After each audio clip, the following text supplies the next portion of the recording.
Alright, everybody, I think we're good to be live. Welcome back to Pokemon Scarlet and or Violet, whichever one suits your fancy. And today, we're going to be doing some more Beat Me, Take My Pokemon. Simple enough idea.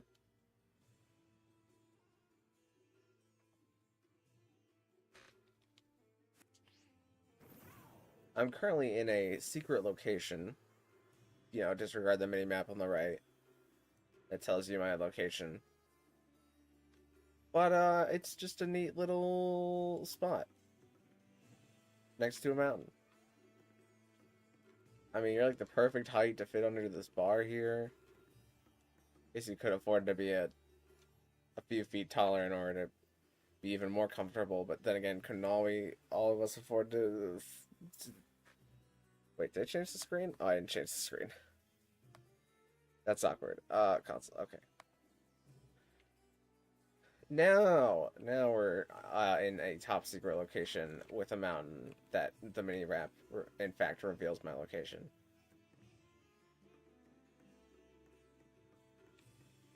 And this is where I shall hide for the rest of my days. They will never find me up here.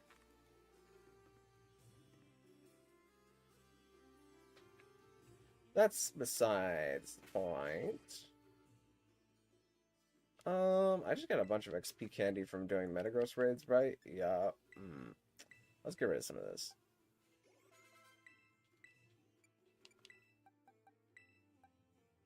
Oh, I still have a chug on. There you go. You can evolve. Oh, it's not gonna evolve up here.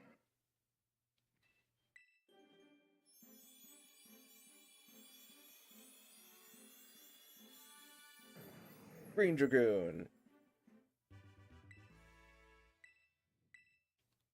I will keep current moves. You will not fly. Green Dragoon was actually one of my first hacked shiny megas I ever got. Because I got it all the way in black and white for, I can't even remember what I traded it for. And I didn't even know it was shiny at the time. I just thought that that's how they looked. And then I transferred it up to Generation 6 Oraz so that I could get shiny Mega Salamence. And it's just felt so cool to hold on for that shiny for all that time and then be rewarded. And I still have that shiny Mets.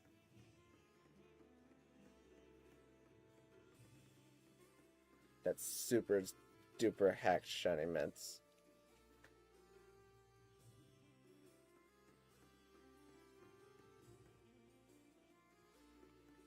You got like an okay view from up here. It's not like there's anything to see in the grass. And there's a little place where you exit the mountain and that field over there with all the grass. The grass effect actually does look... It would look better if the ground didn't have a repeat texture on it. Let's just put it that way. Extremely obvious repeat texture. Who knows? Maybe it'll change whenever Scarlet and Violet gets that Switch 2 edition. So I'm just gonna sit here with my Link battle, and today's code is going to be 82177 825. And I'm gonna look for a double battle for a bit and see who's around. Also, hi True Soul 77, how you doing?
Doing very well, especially since she is complete. What is she? Who is she?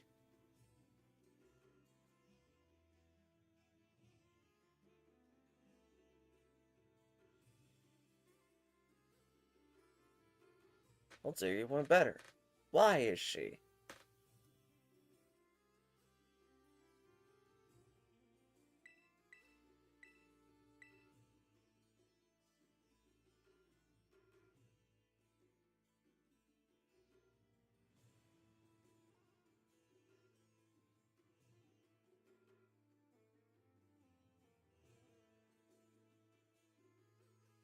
Also, hello, Velvet Ooge. How you doing? All right, we have Jamel,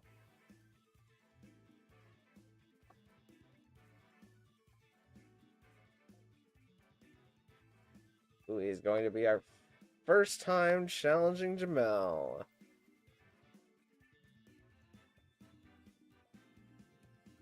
So, Velvet Ooge. Um, these are not the correct rules, but as long as... Well, can I... Wait, what if I hit... Yeah, I want to request a change of rules, actually. I never realized I could do that. We need to pick the correct rules, which are the official rules 1. Okay, I feel like if I request a change of rules, it should allow me to request the change of rules, but sure. But, assuming you've read over all the rules, Velvet Ooge, the idea is that you have to win all 3 battles on your first attempt, but after that, you only have to win 2. There's also a bunch of other notable rules in the description, like that we're going to be using official rules 1, which means that you can't use any restricted legendaries or mythical Pokemon.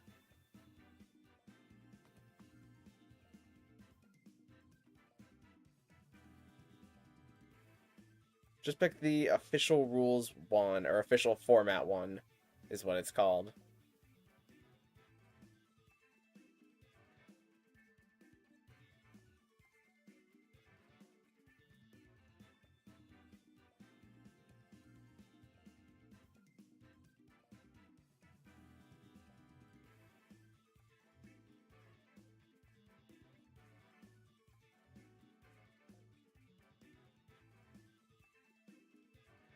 Should be the 4th one down. Yep, there we go.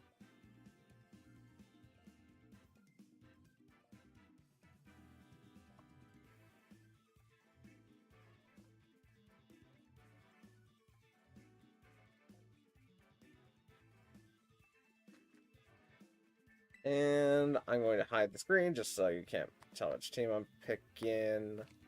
And we're going to go with this team, I believe.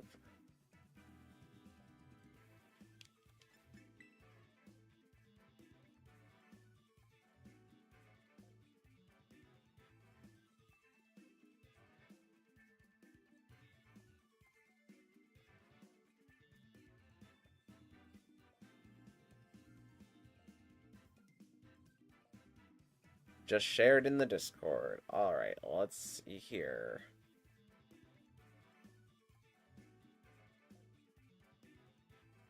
You've got an OC avatar. It's pretty neat. A bone spider, eh?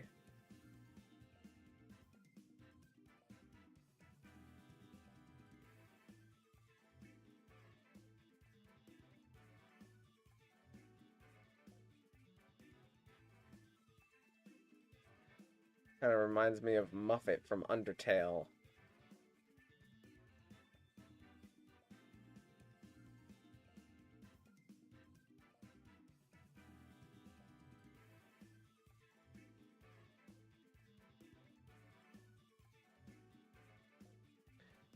Now, it is kind of important to pick kind of quickly, Velvet. Again, this first... Nobody ever wins their first set, ever.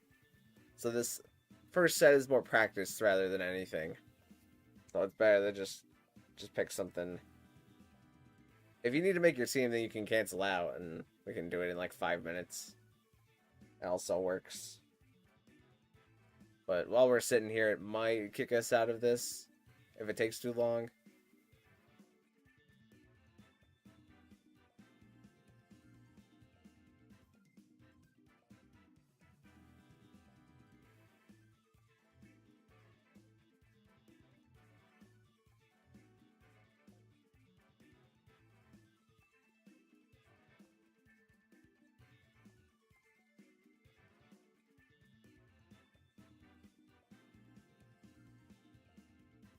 Yeah. So take some time. Tell me whenever you're ready to hop back into it. I'm very excited, but sadly I can't use it yet because I'm still in the process of moving. I see, I see. Gotta get situated first.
Where's my game communicating? What is it communicating with? I'm not doing anything.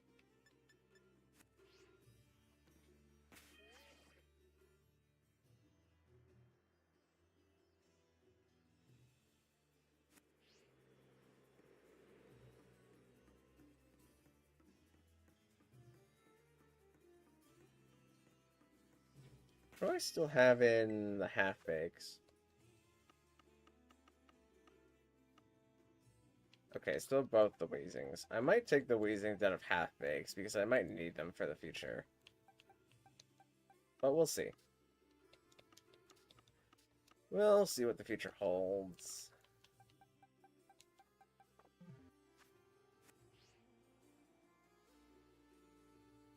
Gotta love the house buying process taking multiple months. It is quite complex.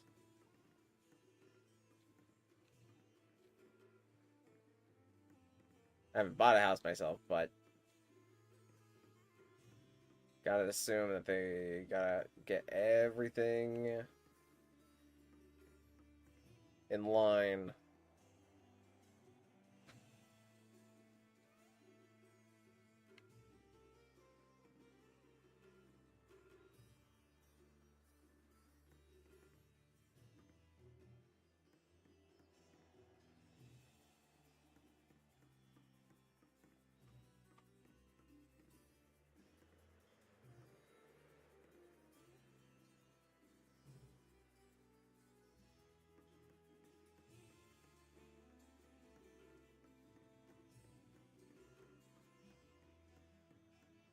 Just tell me whenever you're ready, Velveuge, and we'll get right back into it.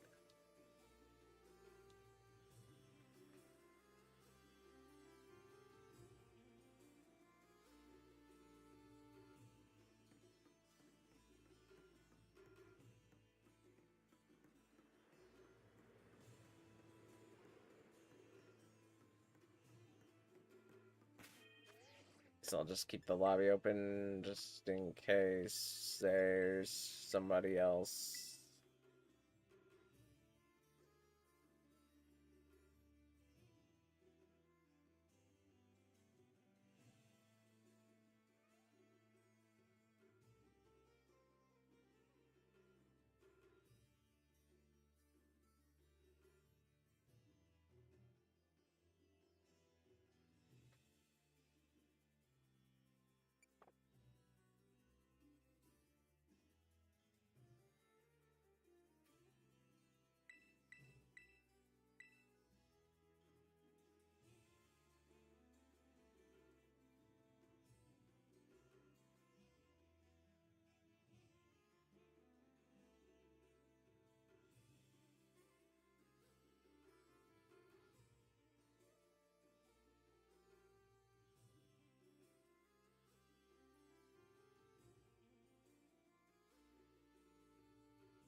Ready? Alright, I'm searching again.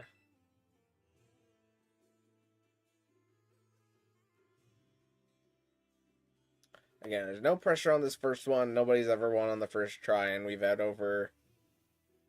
How many people have we actually had? This is line 57. And this is line 8. So we've had...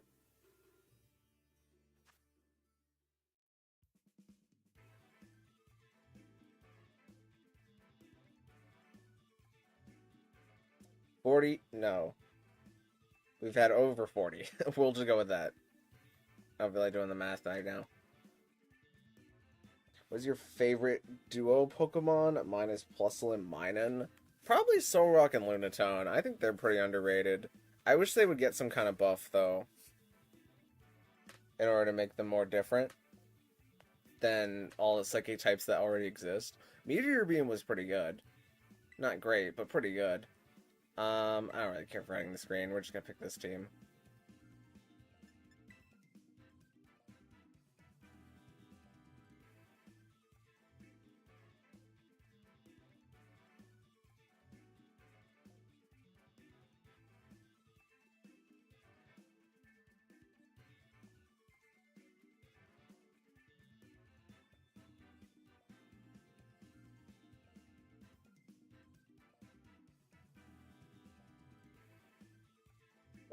They were probably the right rules. I wasn't paying attention.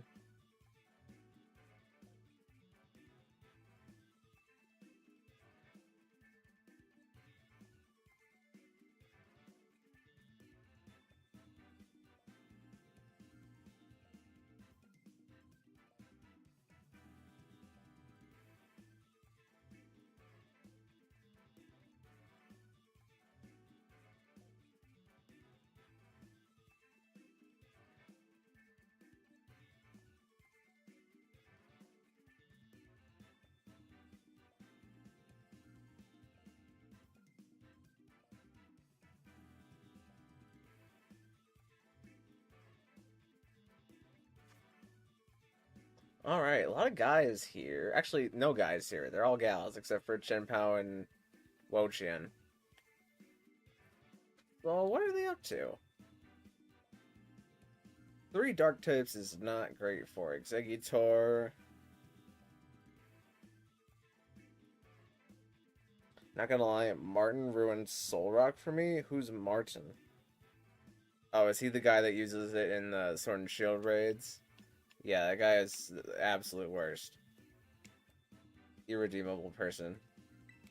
We're gonna do this, and then this, and then this, I think, and then this, and then we're gonna see what happens.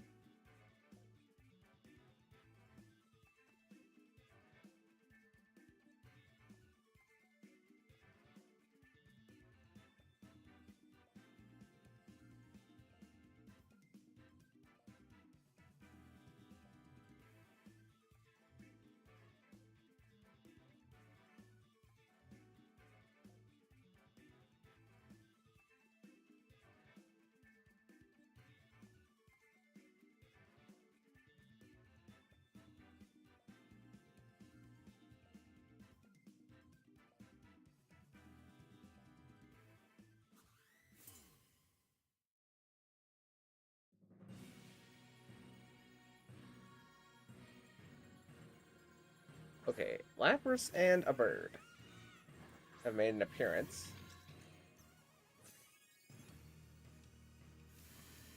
Now, the bird could be competitive, so I really can't afford to Icy Wind it.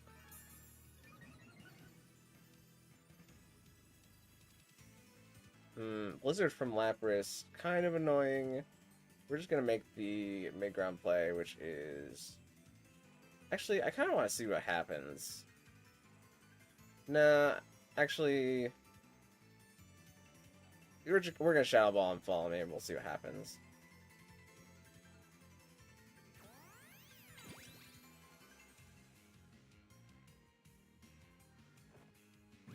Flurry moves first, makes sense. Shadow Ball does that much. Hurricane comes out into Indeedee. Does that much. No confusion. Life Orb on the bird. And Blizzard from Lapras is going to miss Fluttermane, unfortunately. Which would have been needed to break our sash.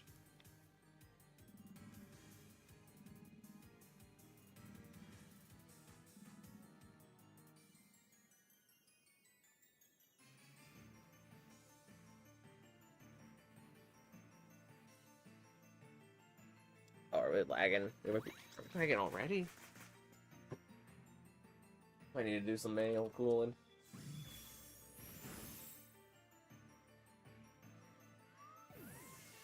The Watchel goes down to the Gleam. Lapras goes for Hydro here. Because you're going to break Fluttermane down by a little bit of chip. In comes Dragapult, which is a Pokemon that can outspeed me. Question is, will it? I'm not quite interested in finding out.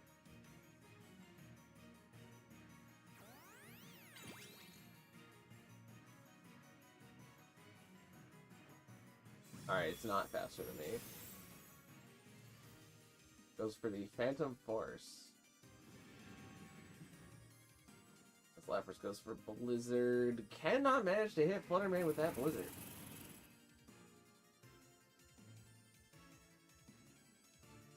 We are going to Dazzling and Follow Me here.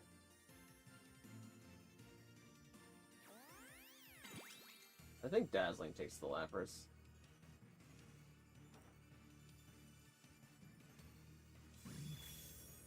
Yeah. Also covered for like a Wochian switch in, which I don't get why they would Wochian into their own Dragapult Phantom Force, but we can redirect it anyways.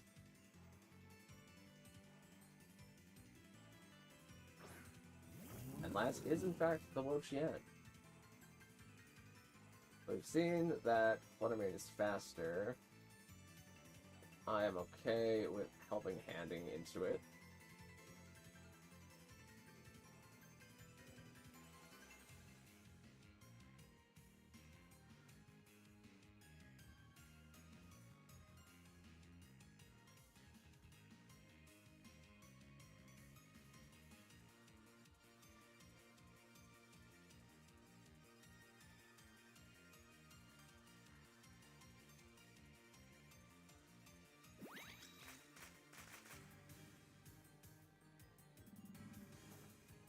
Dazzling comes out, that KO's Dragapult and brings Wochian pretty low. Does get the crit on Dragapult, but there's the crit on Wochian that we would have needed to end the game there.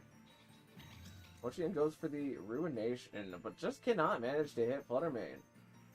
Not that it would have killed Fluttermane, but would have brought it closer to death. I think with the Blizzard and the Ruination, well, not the Ruination only cuts your HP in half, so I still don't think they would have killed the Fluttermane. We're gonna see a terrestrialization. This would have to be a terrestrialization into fire to get even close to living. And it's dark.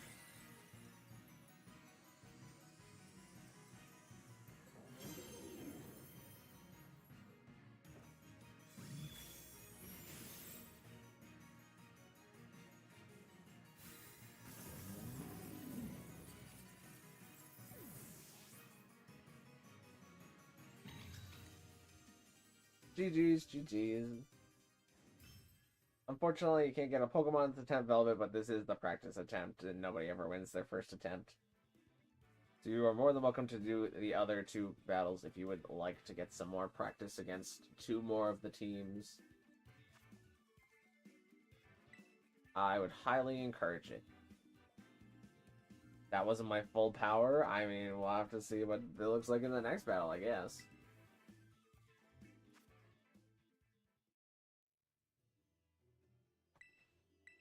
If you want, we can continue the set.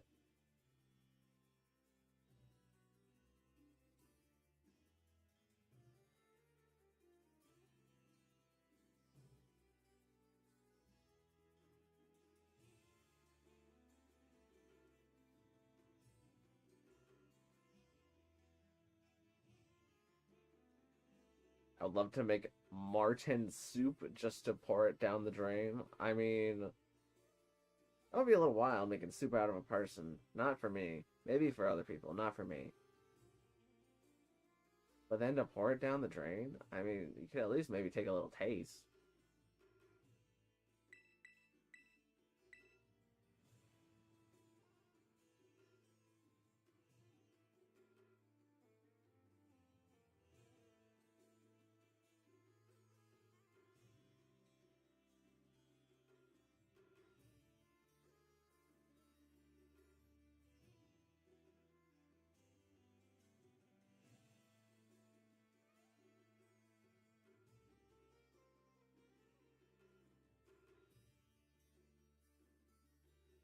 Oh, Velvet's gonna come back with a different team.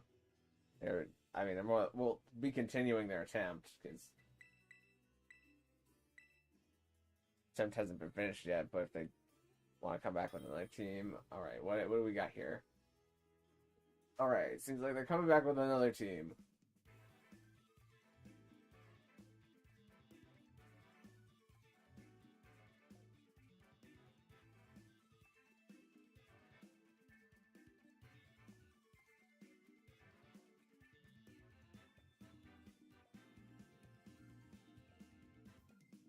Alright, official rules 1. Let's go with this team this time. I'm not gonna bother hiding screen again.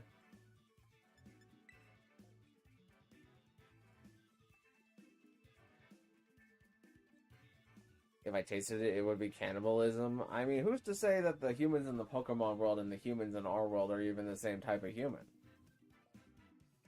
I've never seen a human be able to withstand riding upon a Koraidon. Would it be definitely immoral to consume another conscious being? Yes. Would it be cannibalism? That is, in fact, up for debate. You know, again, not for me, not for me. Definitely never not for me. No, no, no, not 100%. No, definitely not. But it is up for debate. Alright, 5-mon team here of 2 Paradoxes, a starter guy, a crook guy, and a Salamence guy. What to do here? Well, they do have 3 fighting types and a ground type. This might have to be a game where I, in fact, do not bring Arkeldon. I think I do this, and then I do this, and then this, and then maybe... This actually probably helps me out the most.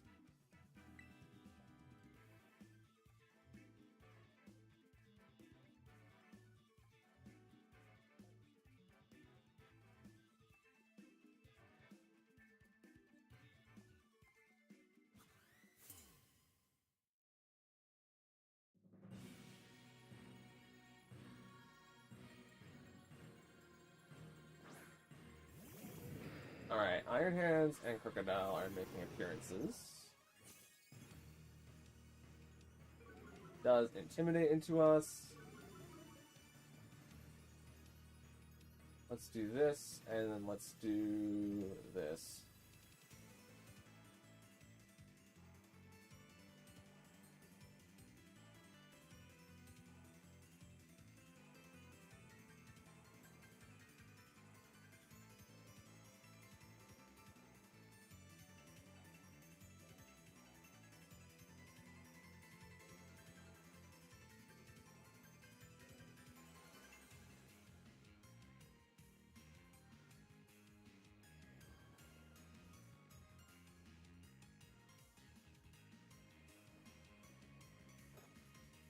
Grimsnarl gets up a reflect. We do not see a fake out, which is good.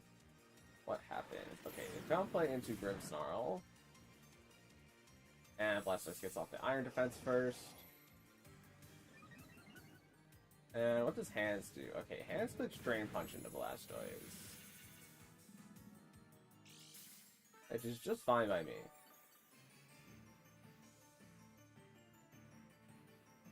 Now we are going to do this. Actually, we're gonna do this.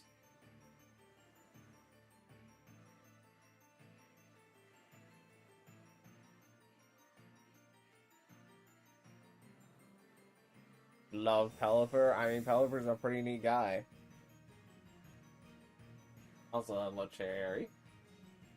Foul Play comes out into Blastoise. As we see Spirit Break do a little bit of damage to Iron Hands. It was a crit. The crit does kind of help. Ah, but the Iron Hands has a berry.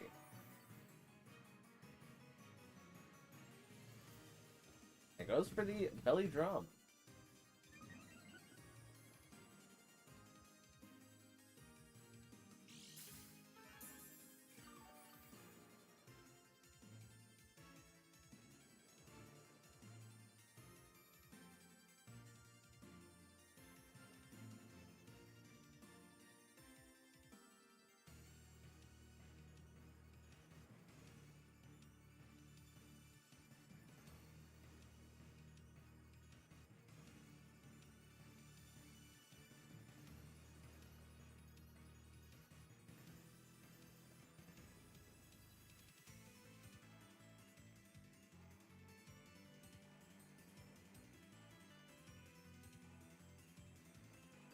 Someone's taking their time to pick out what move they want to use.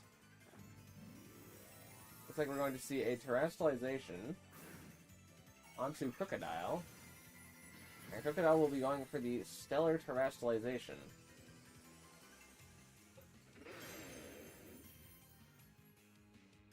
And Crocodile goes for Outrage, but unfortunately it hits Grimmsnarl. Not going to do any damage. Body Press goes out first. I thought Grimmsnarl was faster than Hands. Unfortunately, I do not get to KO the Crocodile here. We do get a little bit of Spirit Break chip.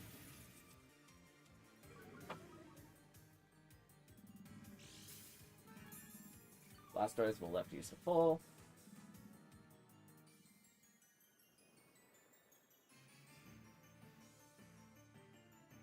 My favorite thing about Pelipper is that it's blue and can work well as any other color. Personally, I think red looks amazing on it, but it really works for anything. I mean, I've definitely heard that opinion before. Probably from you, Truesel77, but it's a fair enough opinion. I wish you were slow, and I wish that you were dead.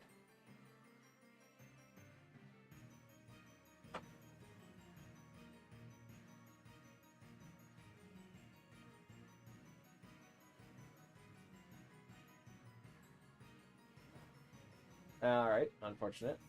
We miss.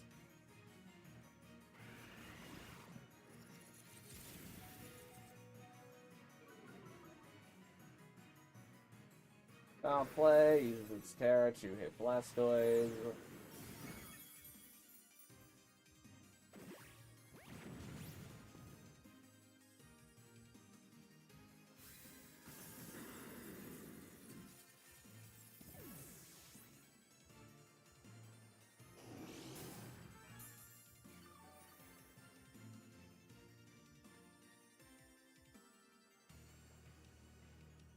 And what do we have in the last slot? Is it quick playable? It is quick playable. Alright, I want you to be slow, and I want you to be dead. Probably won't kill the quick playable in one hit, but maybe. Guy can dream.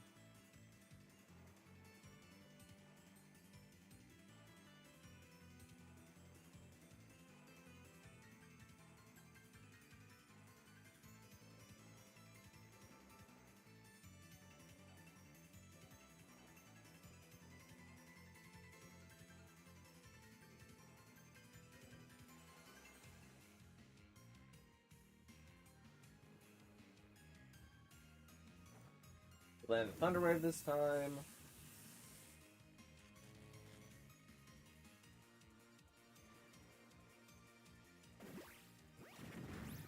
Blastoise is faster than Quick Playable. Playable CCs. Does that much.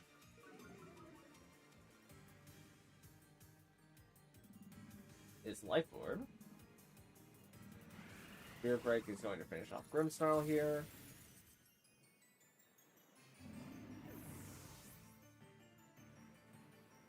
I tend to forget when having said stuff before. I mean, don't we all?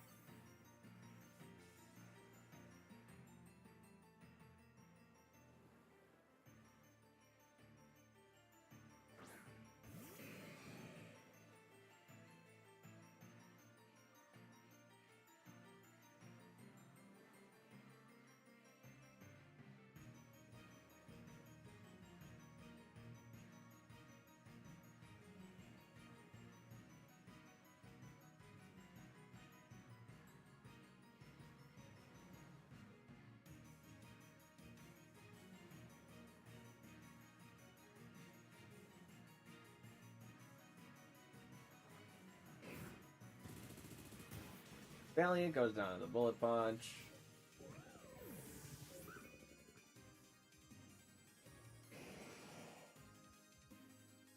And Quick Bolt drops to the Body Press.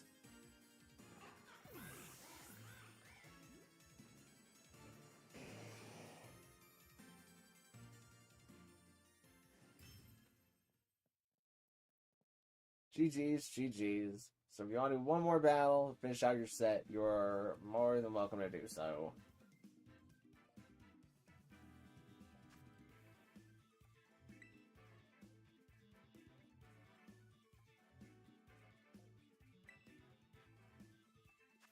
Alright, looks like a disconnect. I'm not sure if that's a disconnect because they need to adjust their team again, or if that is a disconnect because they're not interested in doing another battle. But I'm gonna go fill up my water, and we'll see what the answer is in like 2 minutes.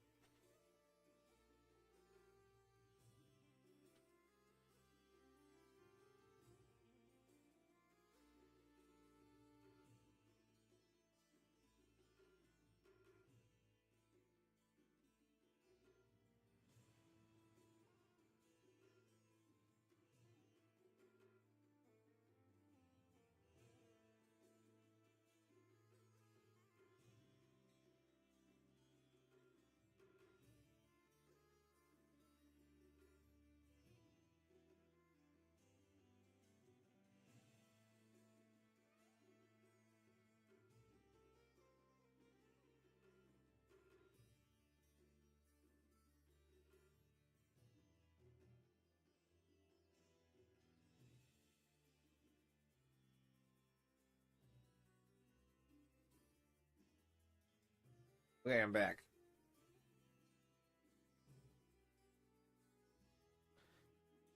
Cleaver would look amazing in dark purple. I don't know which part, but I mean, I guess. I'll open the floor here. I'll see what happens.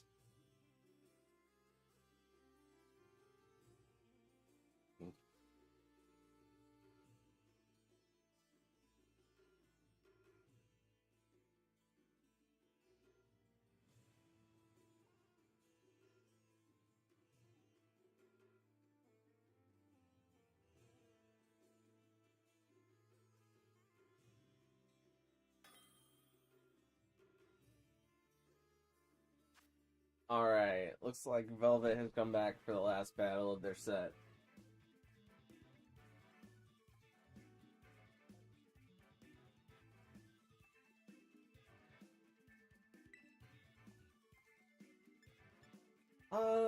Between these two, I guess I'll just keep it classic.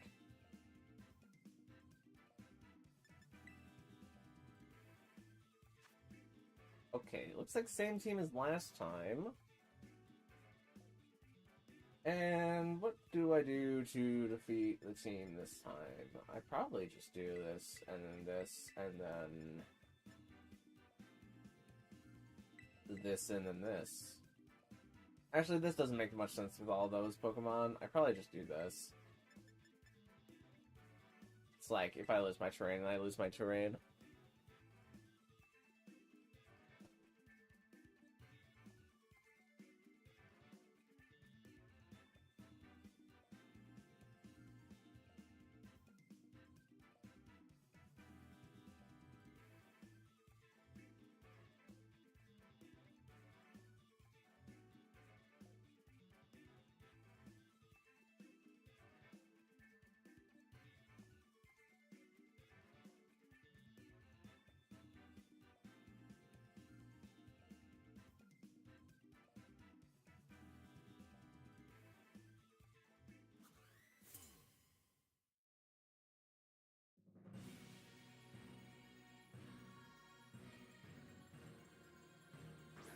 Okay, Salamence and Iron Hands. Making themselves known. Psychic Surge will cover the field.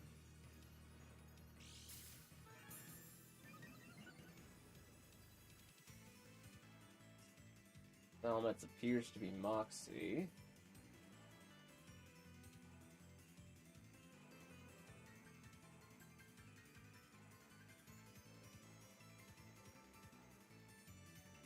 Like changing the light brown for a darkish purple. What does that remind me of? Like the stony, the stony like black color on Cleaver and purple. I feel like that's a color scheme covered by something else, but I can't remember what that is right now. We're gonna see Turtle and Terror from the opponent. And it is Iron Hands going for the terrestrialization of fighting.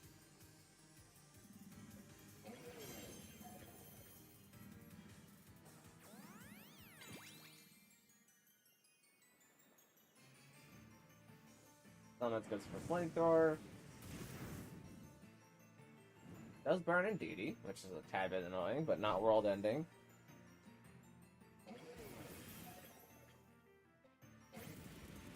Close combat is going to take out Indeedee.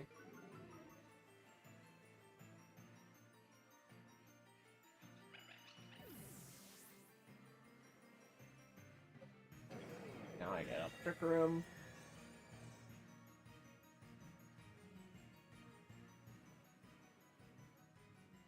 Genesect? Oh, I think you're right. Yeah, I think I was thinking of Genesect. With that kind of body, and then...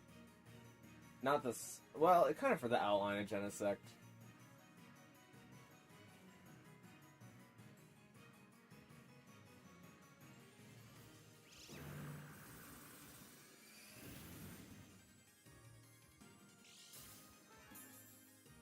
Salamence was the Sash.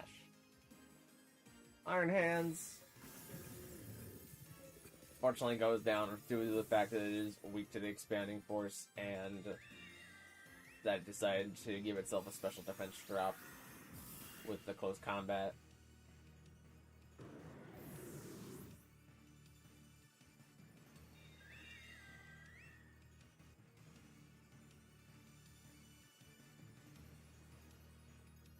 Last, we're going to see Iron Valiant, and who else? Crocodile.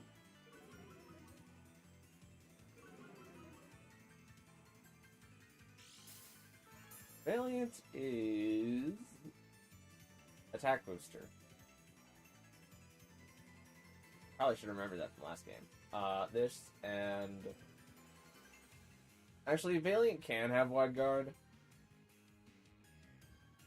If the Valiant has Wide Guard, I accept defeat.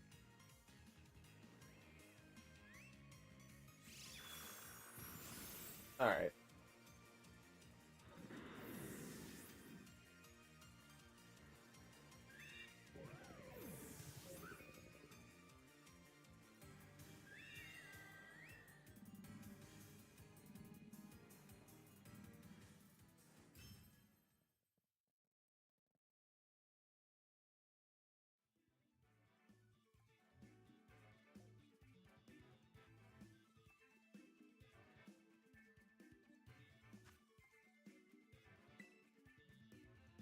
GG's, GG's. Maybe look at what worked, look at what didn't work. Try and adjust your sets a little bit. Maybe bring a 6th Pokemon. Try and diversify your types a little bit. And you're welcome to come back anytime. But once I tap this, once stream has caught up, the floor will be open for battling.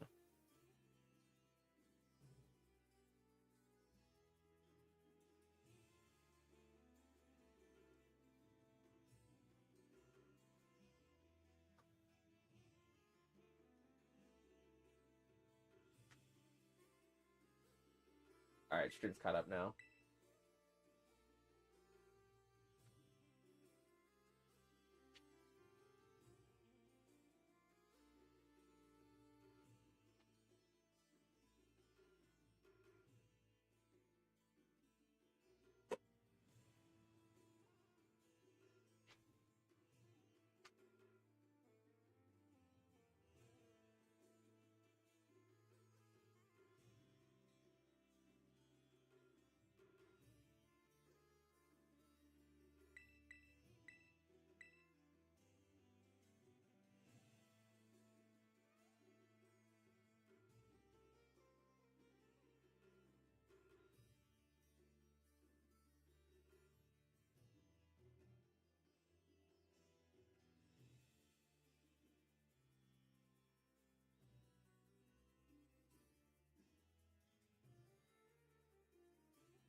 Alright, we finally found Sherry.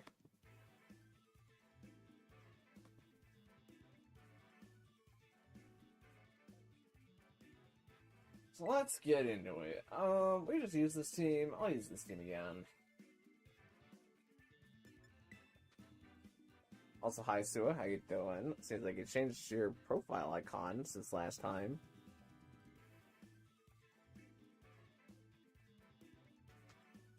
We have a Dark Ghost team. But this Dark team has Zoroark, which is pretty notable. So... the thing about leading in DD Hatterene is, like, Dark types, right? And then Goldango make it rain. But in DD Primarina lead is not so bad. It's only bad if specific things happen.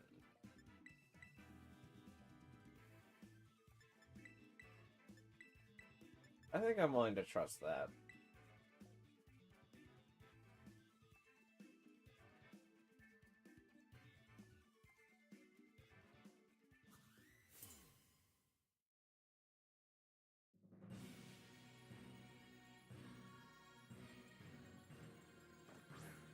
Incineroar and Goldango. Okay.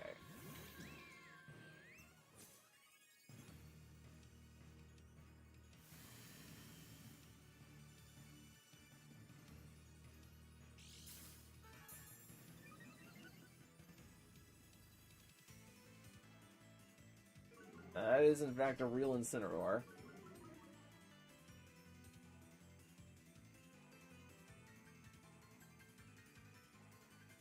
Oh boy, what do we do here? Do we just say screw it, do it, blew it, dude?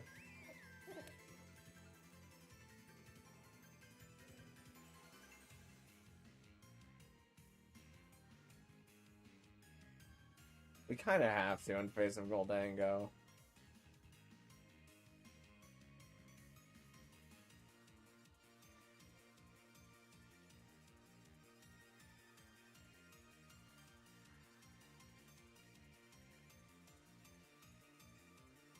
Alright, Incineroar is going to leave.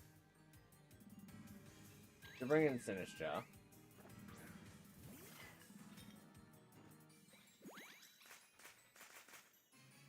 And what is going to happen here? Goldango goes for the Nasty Plot.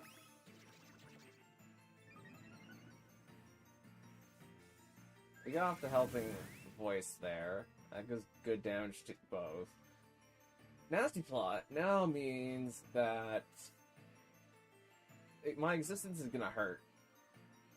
So I'm going to do this, and I'm going to do this. Okay, we're gonna see Sinistcha leave. To bring in King Gambit. As Goldango protects. Okay.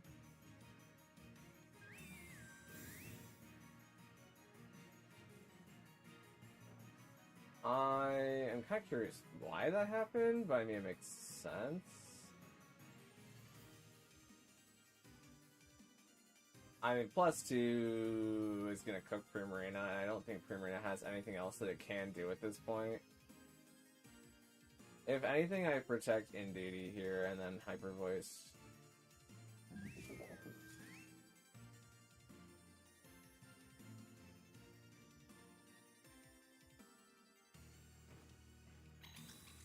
No switch-ins. Well, then go make it rains. It's not Terra, though. But yeah, Primarina dies.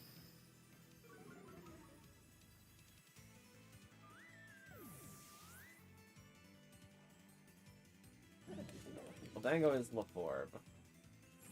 And King Gambit does get 2 dance.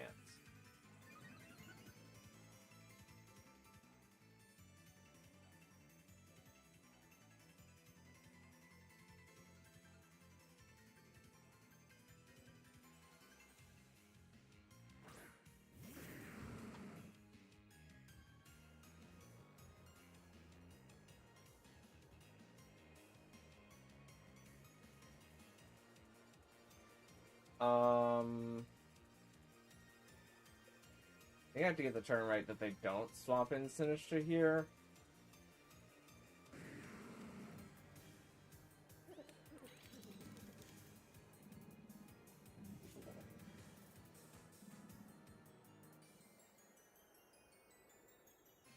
I think they protect Goldango here.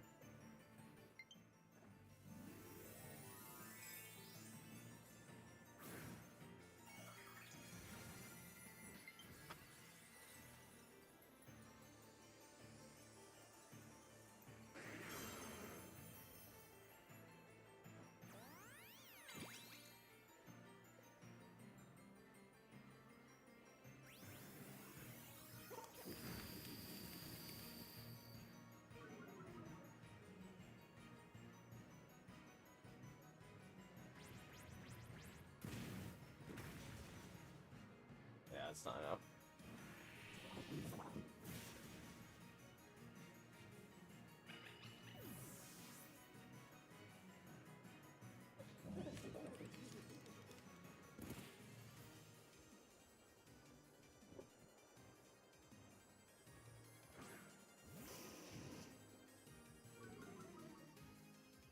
Intimidate into Defiance.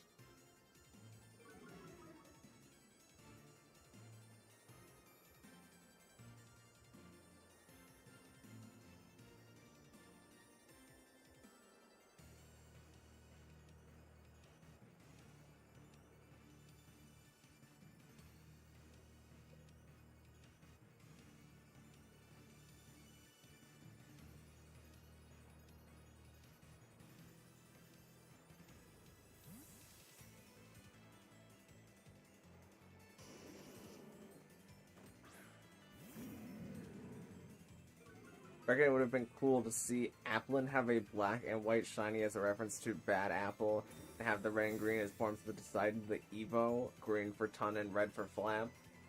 I mean, maybe.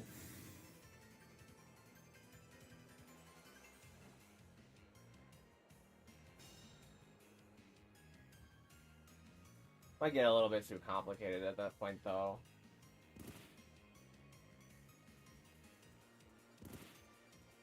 So, yeah, this terrain runs out, and now I lose.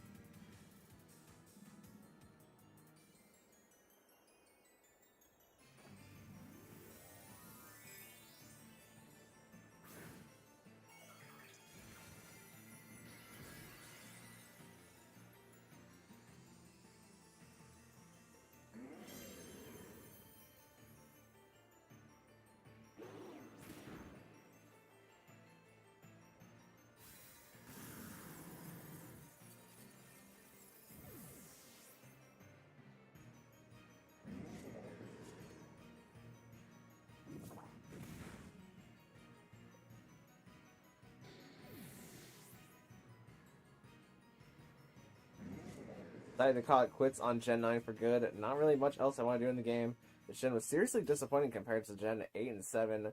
Okay, competitive scene, but that's about it. I think I definitely prefer this game to Gen 8. I don't know about 7, but...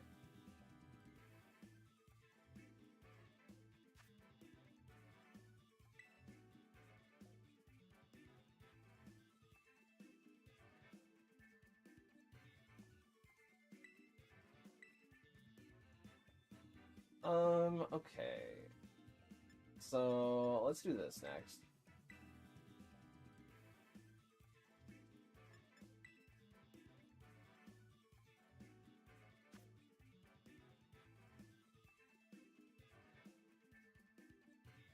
And for this team... What do I do? They really touch King Gambit? Like, unless Dragon Ball is Flamethrower, it's very difficult for them to touch King Gambit. Except with Incineroar, but then we get the attack boost. So as long as I have something, you obviously need to come, but I'm not exactly sure where. Maybe you just come in front.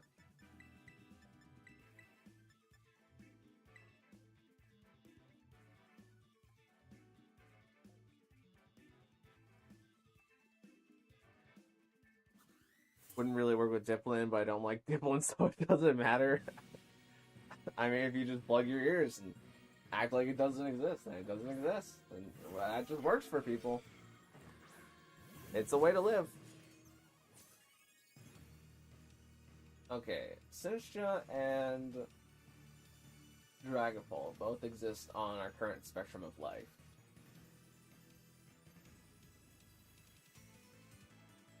I'm kind of afraid Sinistcha's just gonna Wisp. I can't remember if it actually does Wisp off the top of my head, or if it just Matcha Gachas.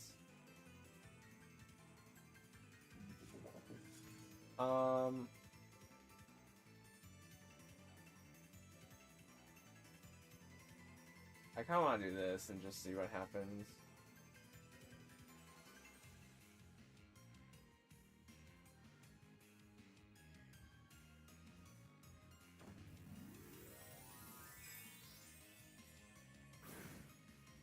Okay, Sinistcha is going to Terastallize into water, which doesn't change what's about to happen too much.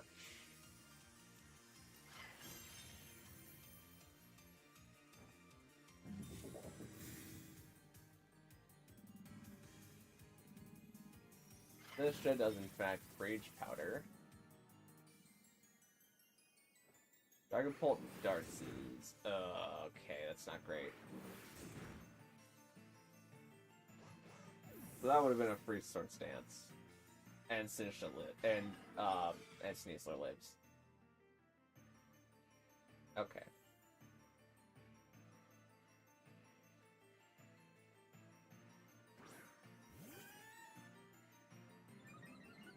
We do get a special attack boost.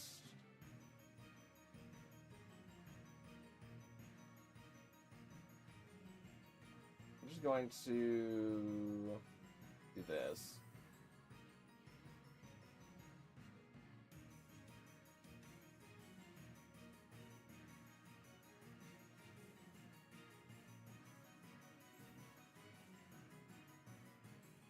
This is going to leave, but for who?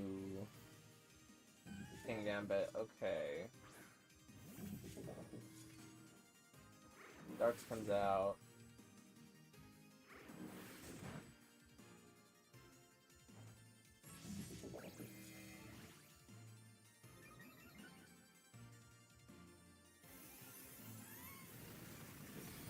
Does a bit of damage.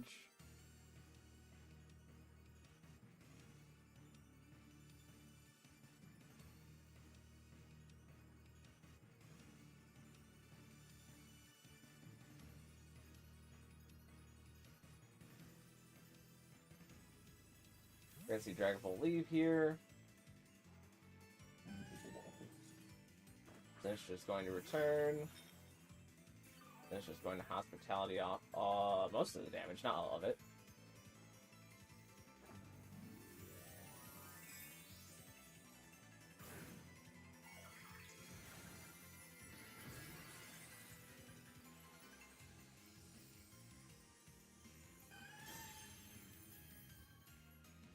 King Gambit is going to SD.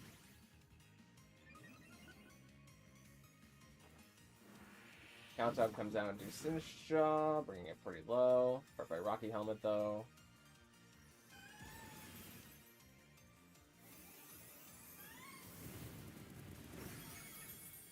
Terrifying Terrablast picks up King Gambit.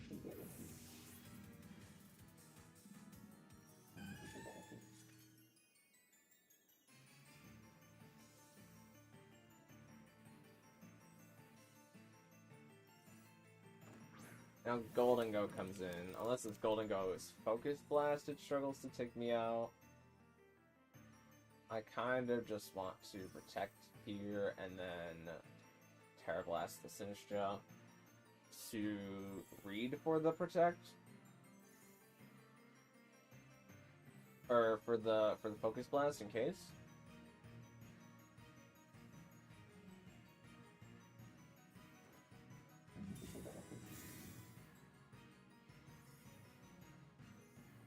Sinistcha is going to Rage Powder. Golden Go goes for the Make It Rain. T2 takes it pretty comfortably. lose some HP.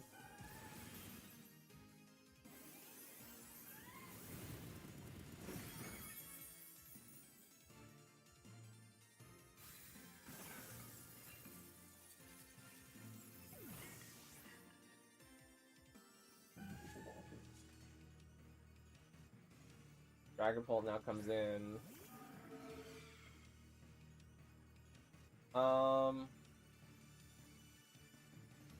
Guess I sucker the Pult because it's really the threat, and then I think I just have to recover with P2.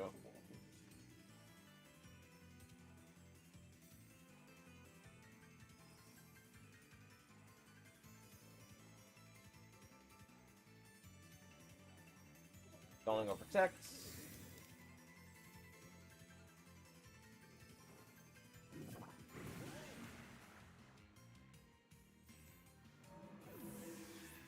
Sucker takes Dragapult. P2 gets off of cover. Personally, Gen 8 is one of my favorites. I would play it, but I lent the game to my mom a few days ago. I see. Yeah, I just couldn't really get into Gen 8. I feel like that's when they cut out a lot of the stuff that was pretty core to the formula. Like HMs and stuff like that, or at least progressive. Like the only HM that really exists in that game is being able to ride your bicycle on water.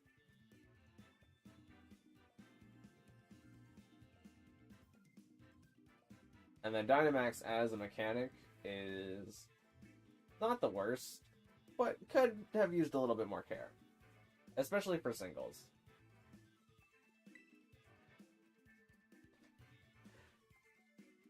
Gen 9 has a few new Pokemon I like, but overall this new Pokedex was just meh for me. Levis Pathrem, Bellybolt, though, those are some of the puffier guys.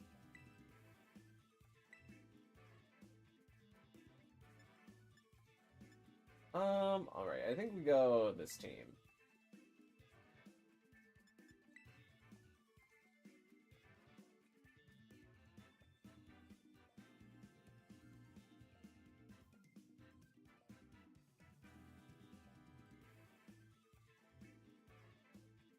What I like about this generation specifically is I feel like they introduced so many new kinds of battle mechanics. Like, Terrestrialization expands the battle scene so much more than Dynamax did. And the kinds of strategies that you can pull off. Especially at first. But, like, we got, like, Garganacl Salt Cure is, like, its own thing. We got Dozo Mode.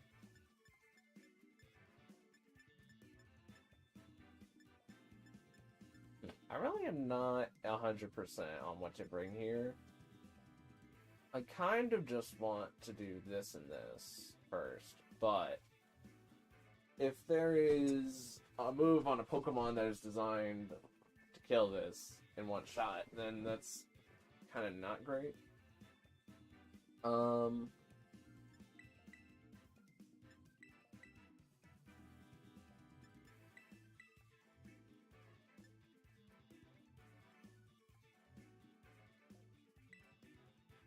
Raichu, you like almost come here if Dragapult wasn't Clear Body and Kangambit wasn't Defiant.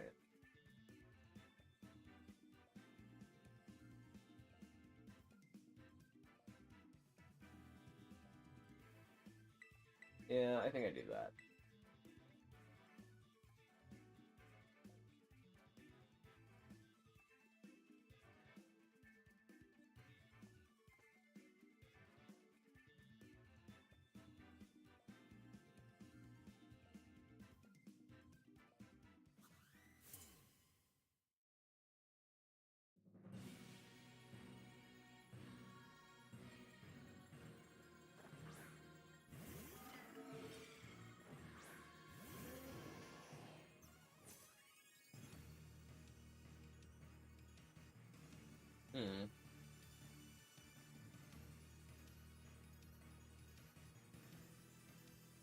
Not exactly sure what to feel here.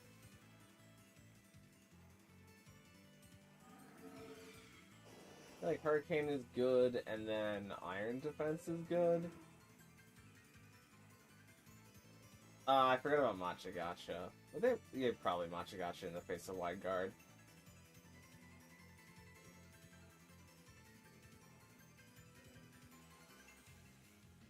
Then again, it was also important that I don't protect with both mons, because darts. This is Terra Water? No, it's Terra Pulse into the dragon. Okay.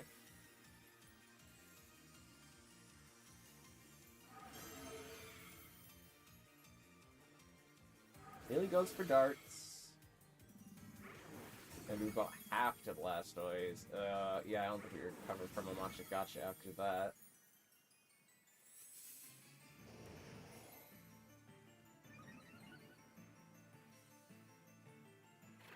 Yeah, this would have been a really good swap in Duraludon turn.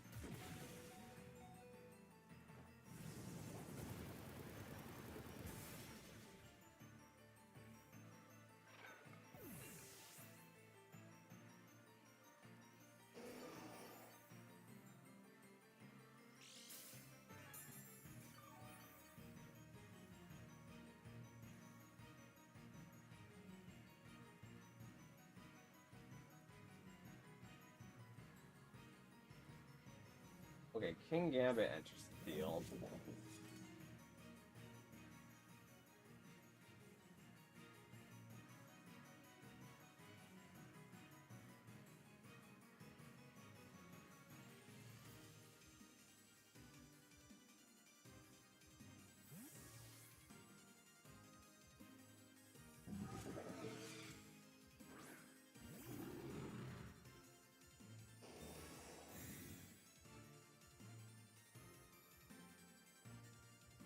Dragon Ball Dartses, but it doesn't affect Grimmsnarl.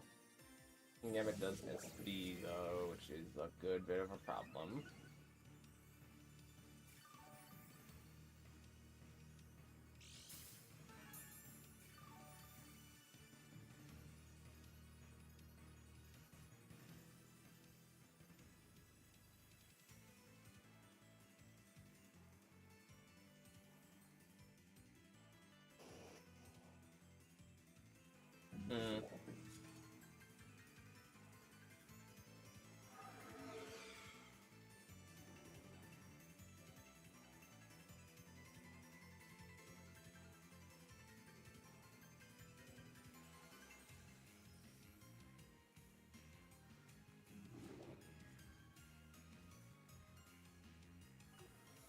Yeah, I think I have to do that. Okay, Dragon Bolt leaves, which is actually great. Goldengo comes in. Thunderwave does not affect the Goodest Gold. You just get to pick up King Gambit there for free.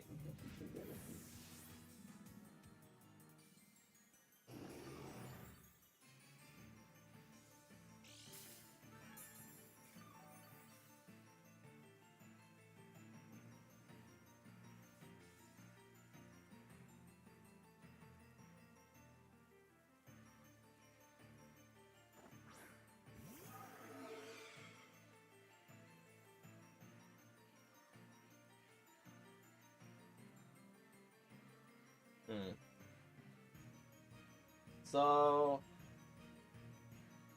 I do that, then Goldango can Nasty Plot. My current turns are that. If I do this,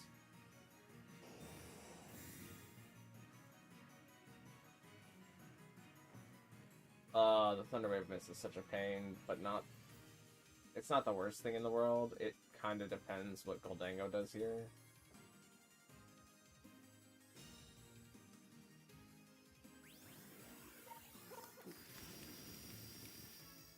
Not the worst, not game over, but game in state that is not super great.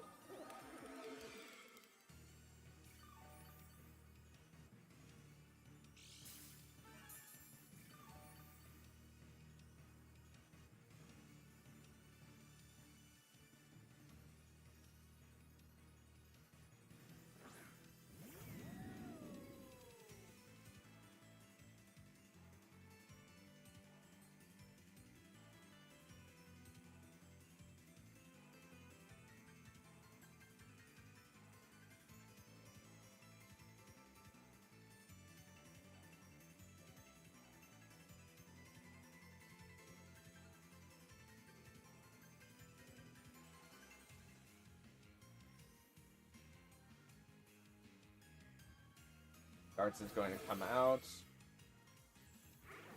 Give that much to our Caldon. I really need this to not crit Blastoise. Okay. Goldango Shadow Balls into our Caledon. Does that much. Does get a Spadef drop, but that only matters if Goldango dodges the Muddy Water here. I don't think this Electro Shot will kill it.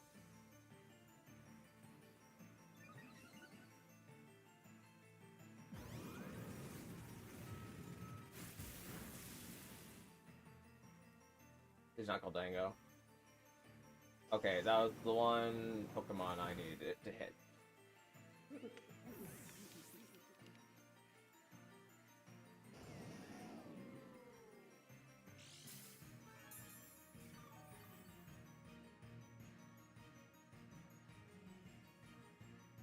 Now,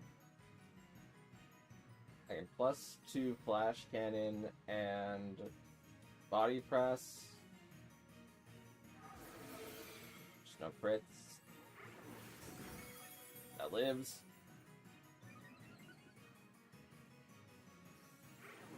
That lives.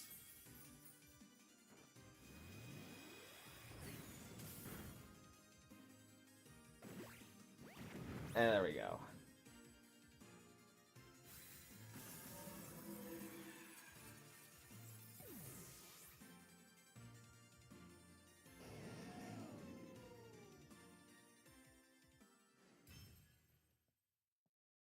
Let's be real, I just get salty when Rapidash isn't in the game. Being my favorite fire type, not including Rapidash, is hearsay. I mean, it did get a glow up in the previous gen. So the Rapidash love was definitely there. And I'd be willing to bet it comes back in Gen 10 too, since it wasn't in this most recent one, but...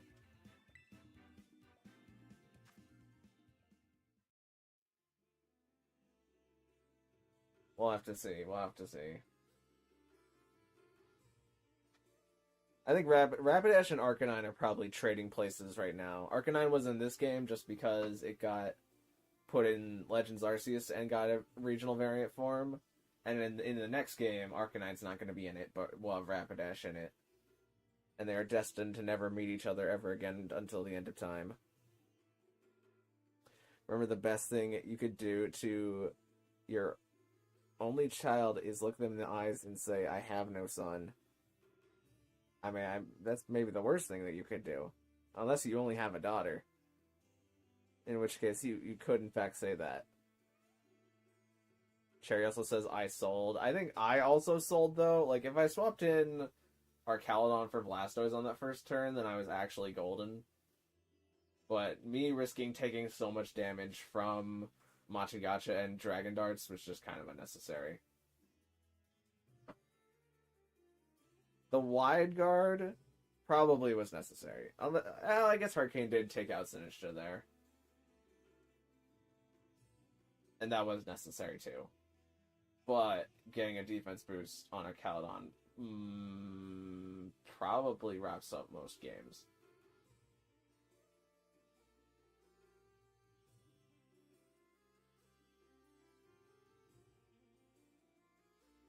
To your MTF child? What does that mean?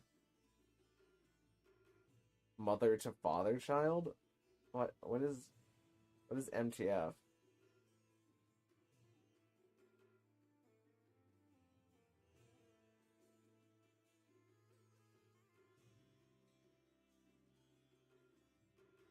This one of those kid lingo things? Like Skibbity and Riz and Giat? Where they don't have the time to write out the entire words. And so everything is just always super condensed.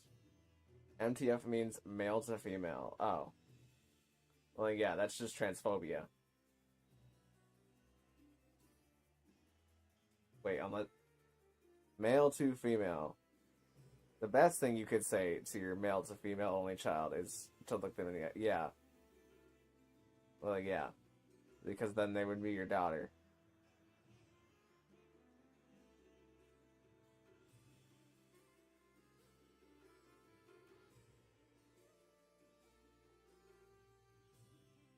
How did we get on this topic? I'm gonna open up the room again. We'll see who's around.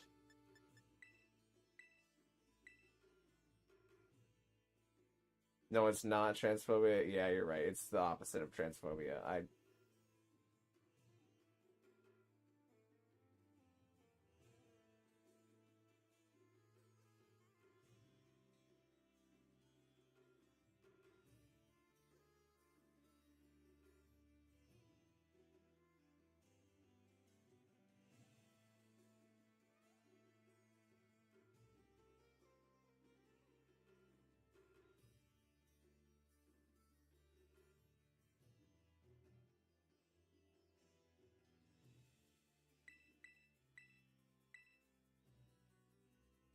Also, Zoroark was the ultimate bluff. I was half thinking about that.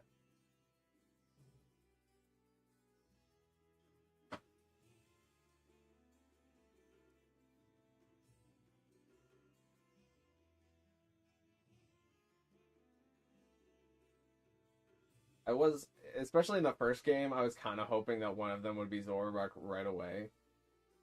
Well, I guess Incineroar couldn't have been Zoroark, but if the Goldango was Zoroark, then the game went very differently. But in fact, it did not.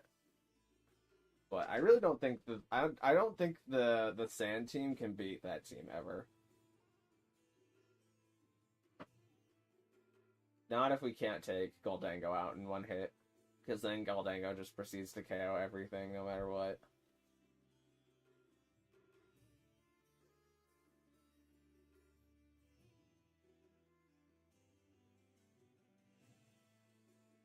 I just didn't have a sixth Pokemon ready, which was supposed to be the Zoroark. I see, says the blind man to his deaf friend.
What would be a good last Dark type though?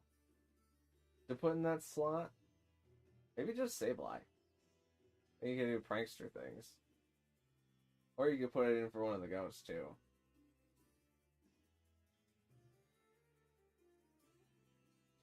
Sableye's are tricky little guys.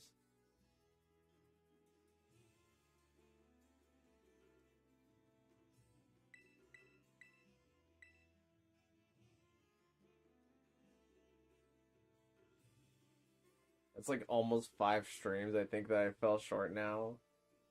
You're probably right, yeah.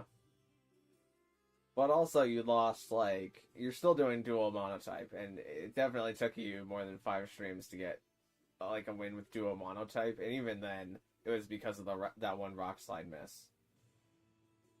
But if I had missed Muddy Water on Goldango, you would have won that last game. Which it almost did. It missed Dragapult, so we would have had another double miss. It just needed to miss Goldango.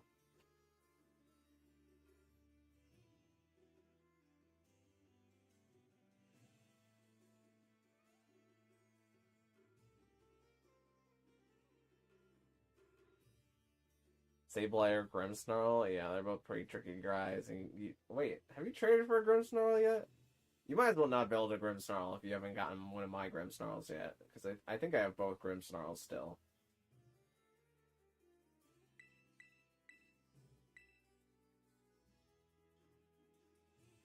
Also, this team is held together by hopes and dreams. Well, that's what the best teams are held together with. I mean, you watched the Wolfie Parish Trap video.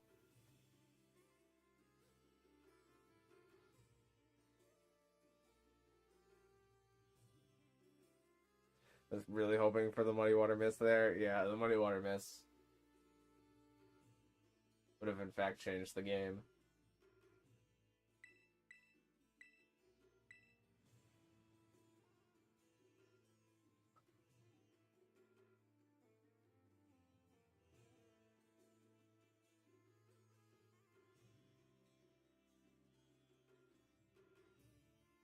But also, if you win with Goldango, I'm gonna ban Goldango 100%.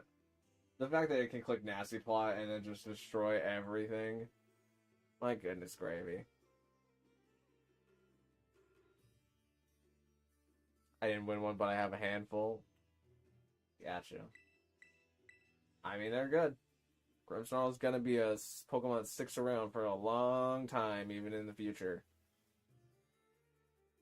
Parish Trap next week. I mean, you do half Rain with Politoed, and then you do half Psychic with Gothitelle and something with Hypnosis, and then something that is also a Psychic type, maybe.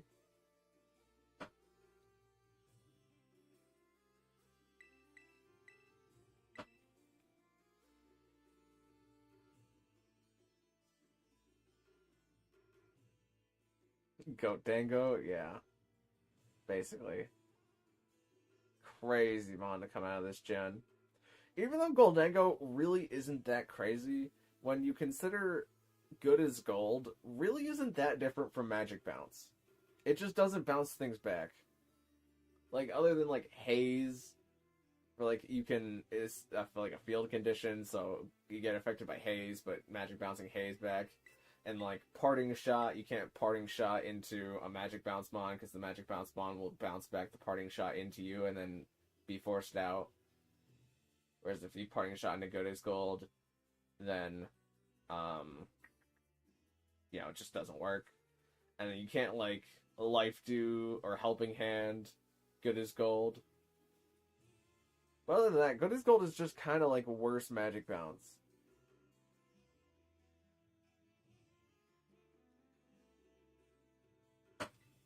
Which is something I realized way too late into the generation. Like, if it wasn't for Make It Rain, realistically, I think Goldango would be kind of mid. And also Terrasteel. Goldango is going to really suffer without Terrastalization.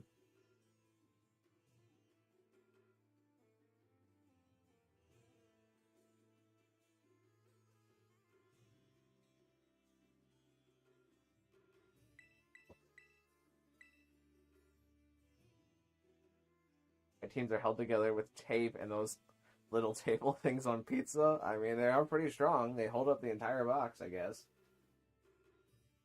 And definitely not the sides of the cardboard box.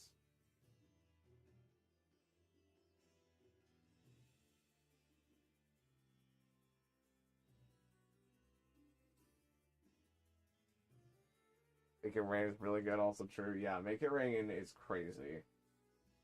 I don't know if they ever fixed that bug with Make It Rain, where if you attacked into a Pokemon that had its substitute in doubles, it would double drop you.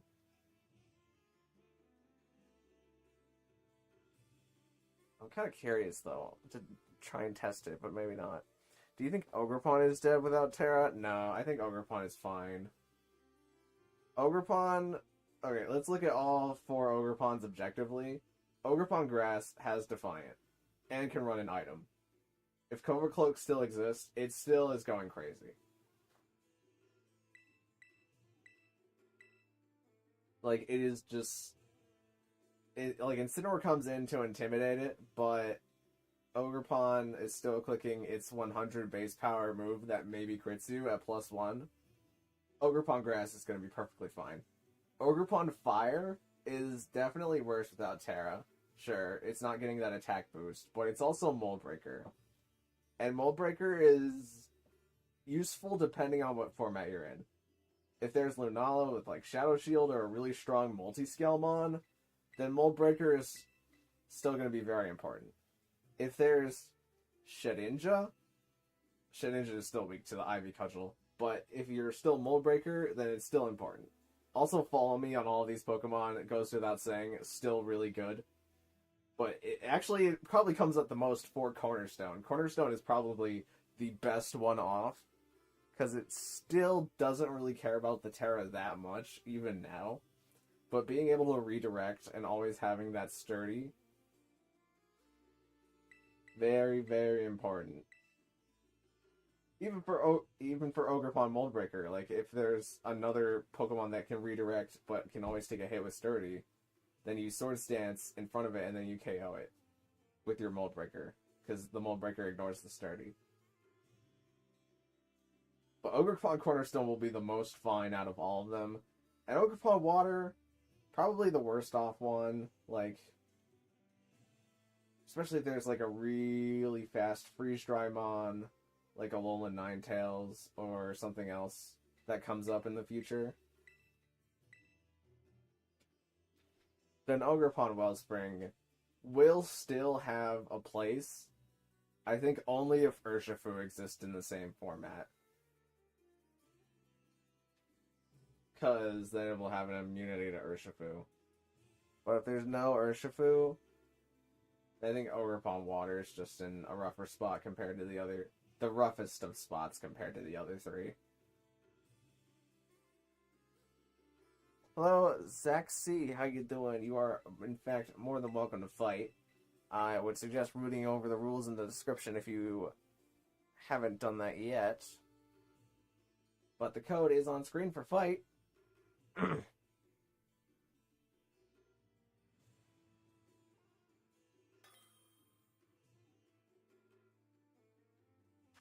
Alright, we've got Brian YTKA, which is a name that I've definitely not seen. I will check my notes, though, to see if we've seen a Zexy before.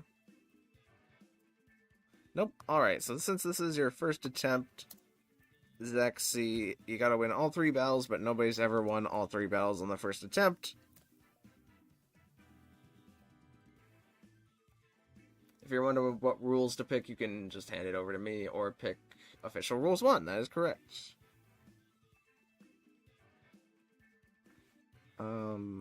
Brian, I don't know how to do the letters, so we're just gonna put YTKA. Alright, so I'm going to do my due diligence of hiding my first team. Ooh, almost pulled the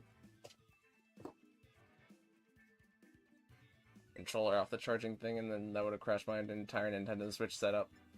Let's do this. And we'll see what happens. Okay, we got some guys here.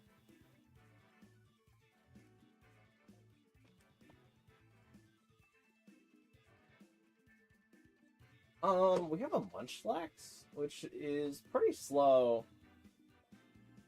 I honestly am kind of nervous about setting up the Trick Room mode, just because I think the only reason you would have a Munchlax is to be anti-Trick Room mode.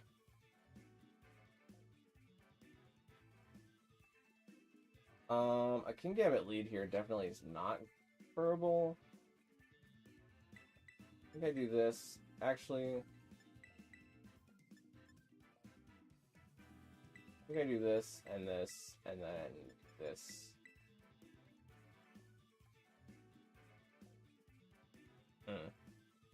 This is tricky.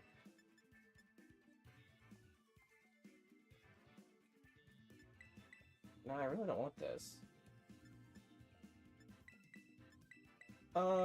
Let's just do the thing, and you will be rewarded if you figured out something.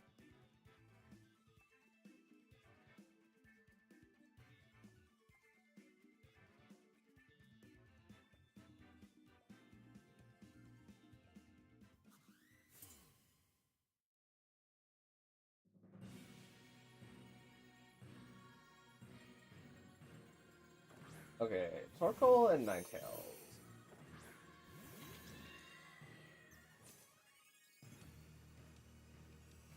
Ninetales Droughts.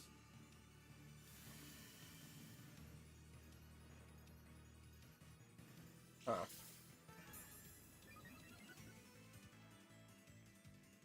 I mean, both your drought Pokemon first is interesting.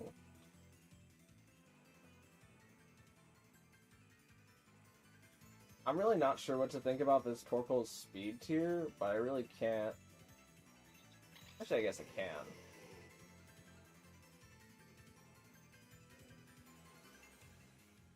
I'm going to do this.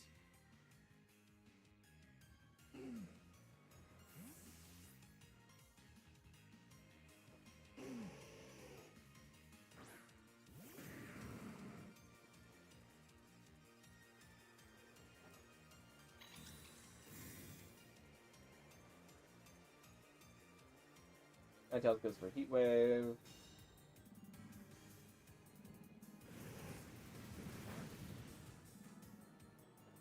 Torkoal goes for Clear Smog.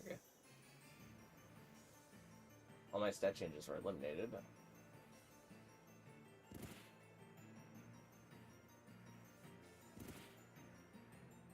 Okay, so I learned a very important piece of information here.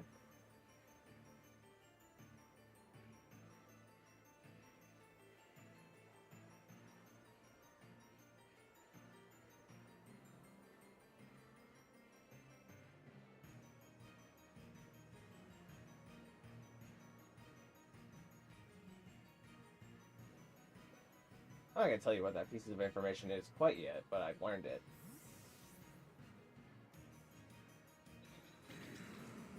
French food is Roaring Moon.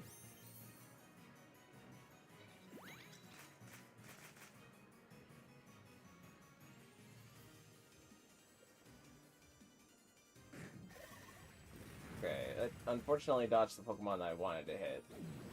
And now it will miss me.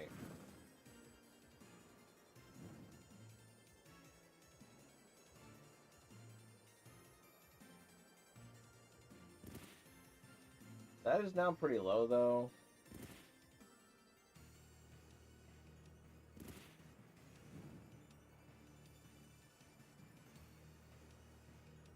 Burn does stink, but it's not the end of the world.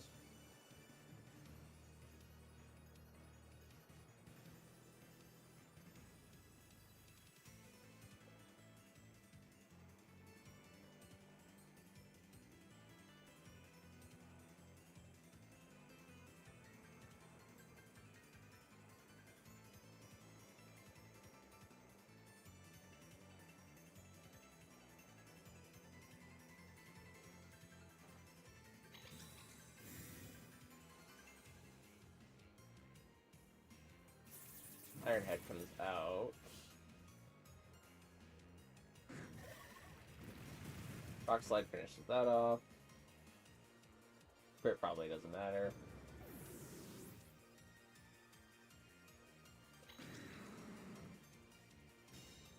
Clear Smog goes into ND.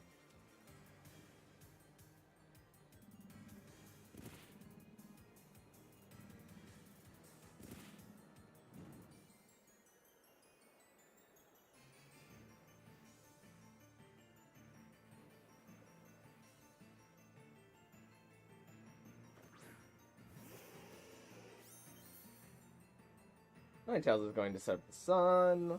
I'm out later, y'all. Well, thanks for coming out, True Soul 77. I appreciate it. I protected on the previous turn, so I can't protect this turn. I am fine with this, though, and then doing this.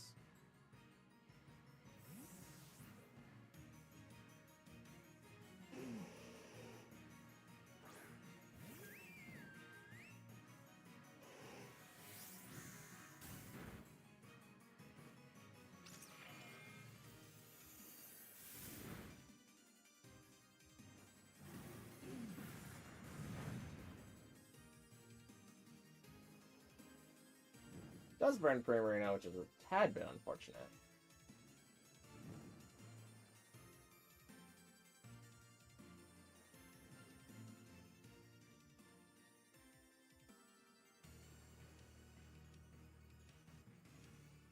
What else was there?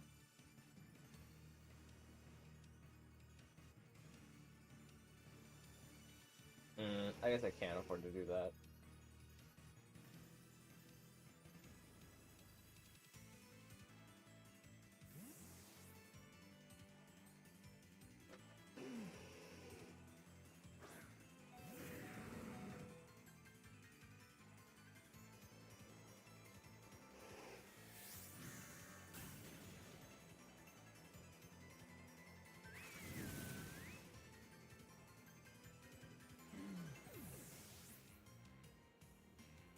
Alright, so we have revoiced both Pokemon there after winning the Weather War.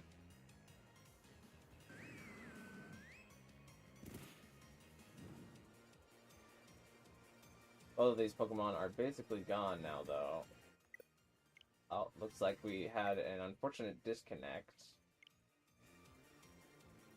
But we can handle whatever their last Pokemon was. What happened? It looks like we had a disconnect, unfortunately. But there's no Pokemon where you could win that endgame unless it was like a very specific Kameo. But what happens there is that both Tyranitar and Primarina go down, or only one of them go down, and one of them gets off an attack. And to whatever Pokemon you have, whether that be Kingambit, Munchlax, or Kameo, and you have to Terastallize, basically, because we'll do a lot of damage into whatever Pokemon is left.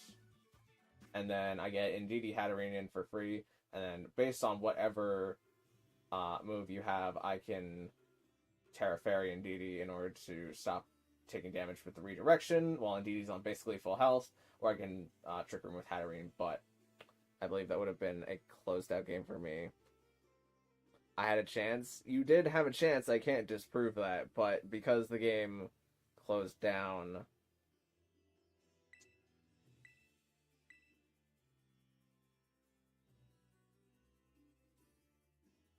and this communication definitely wasn't my fault.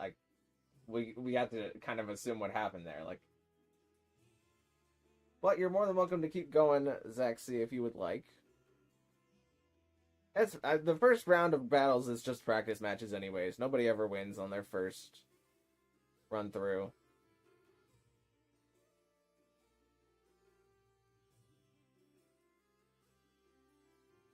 But what was your last Pokemon?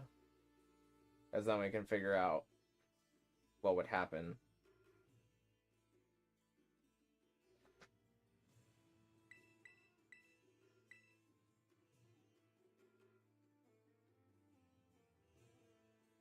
Internet has been acting weird recently. It might help if you try to get closer to your router, maybe.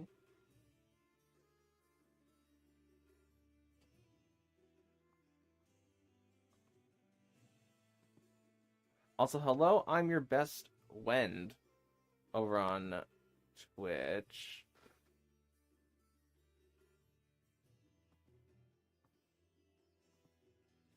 We gave a follow, which I do appreciate, unless you're an art scammer, in which case you can just leave now.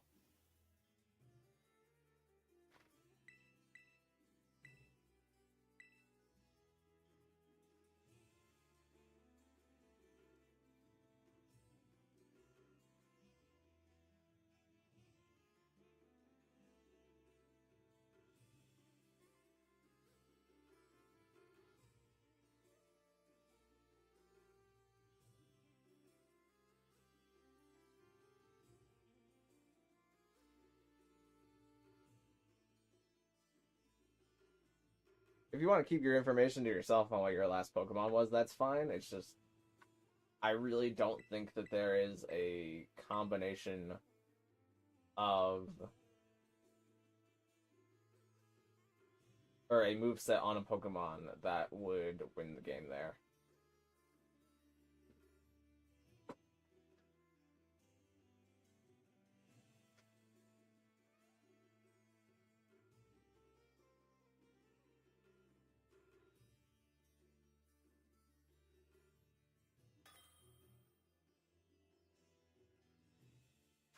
Alright, well, go on for the second battle.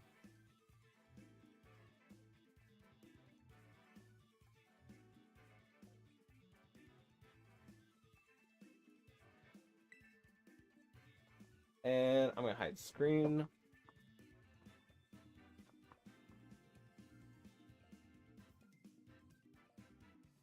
And let's do...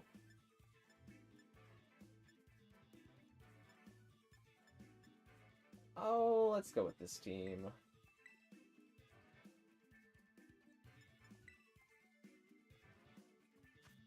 Okay, seems to be the same team as last time.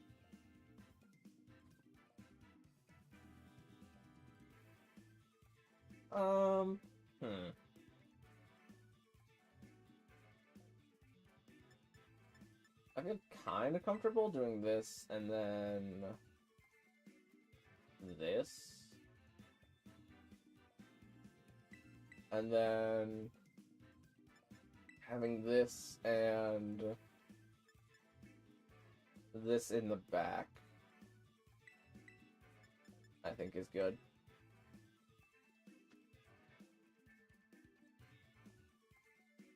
I'm doing a different strategy. Well, I'll have to see what happens.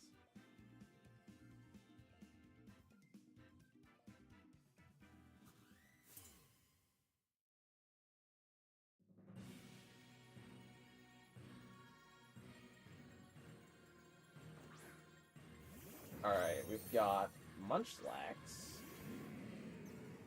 And our man's Roaring Moon. And we do get the Intimidate down, which... I'm not exactly sure what that means. I kind of like Munchlax being here, but I feel like it'd be rude for me to get rid of him.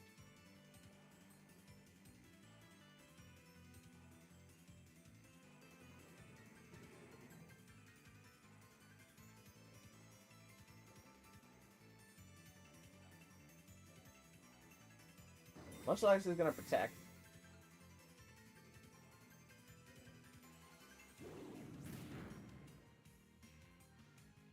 Get the flinch on the Roaring Moon, which means that we get off our Playing Soul.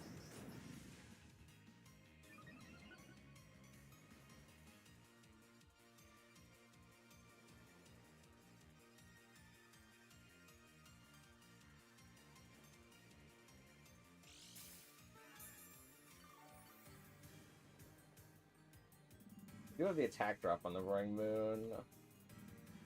We're just gonna go for Clang Scales and knock off another this little guy. We're faster than the Roaring Moon, which we weren't guaranteed to be. We do knock it out here. And we get to knock off into Munchlax. And what does Munchlax do? Goes for the Metronome, okay. Goes for Spark. Well, I got the crit. So I did some... and I got the Para. Which is pretty decent for a Metronome, I will say.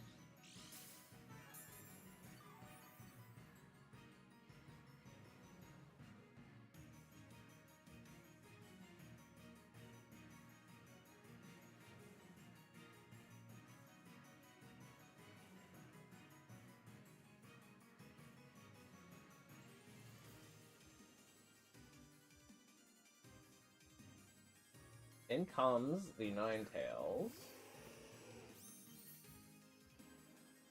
Now, am I inclined to believe that this thing is Fairy Tera, like some of them are? Maybe a bit. Not like an incredible amount, but maybe a bit. The last defense-based Pokemon is King Gambit, though. I think I do this, and then... Actually, I don't need Incineroar for anything else.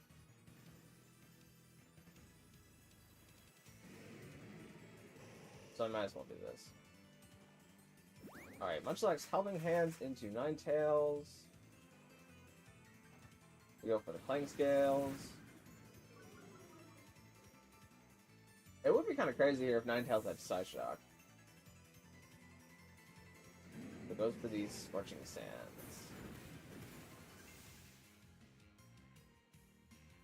Incineroar gets the knock, and that takes Ninetales. Live metronome reaction. I think that is the first time we've ever had a metronome used. Don't beat me, take my Pokemon. So we are breaking ground here. It's probably also the first time that we had Spark used. Alright, last man's is King Gambit, and it is a Supreme Overlord King Gambit. Now, Greater Man with Clangorous Soul, expecting a Sucker Punch here. I'm just going to do this, and we'll see what happens.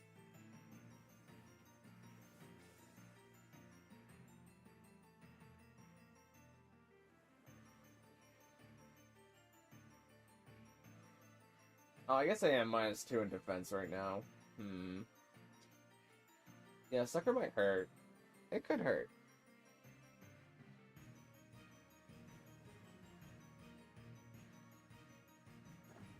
I see Terrestrialization.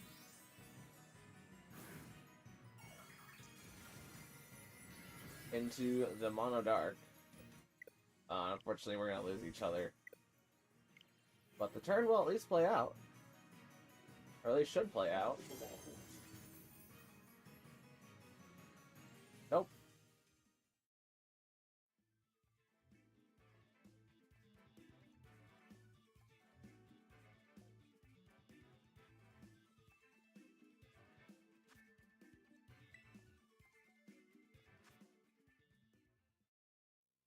Well, we probably can tell how that one was going to end, at least. Slash, we definitely know how that one was going to end.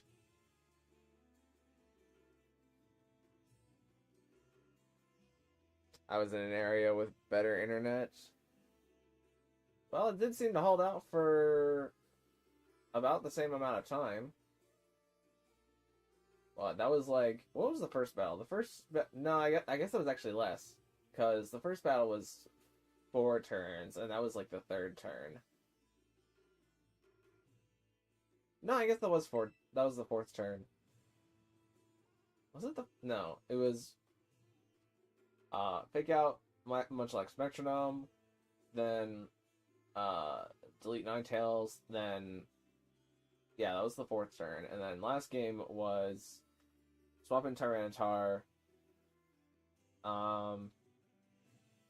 swapping Roaring Moon, then KO Roaring Moon, then KO Ninetales and Torkoal. Yeah, that was about the same amount of time.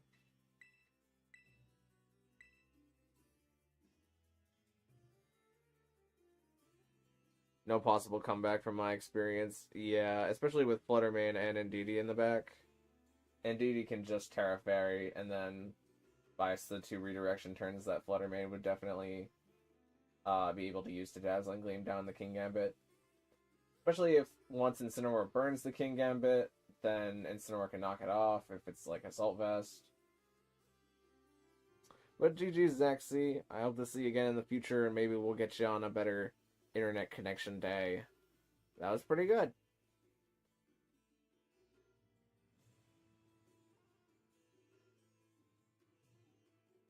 And your attempt is saved for the future, so you only have to win 2 out of the 3 battles in your next attempt.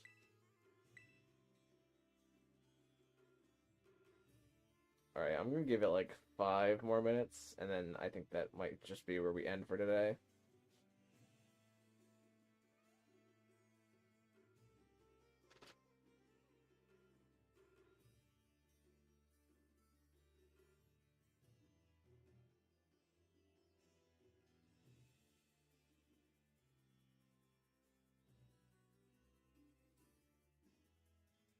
I can't tell if this I'm your best Fawend person on Twitch is trying to art scam me, or if they were just a person who said hello and then left immediately. I am more inclined towards the former, but their account was created in July of last year.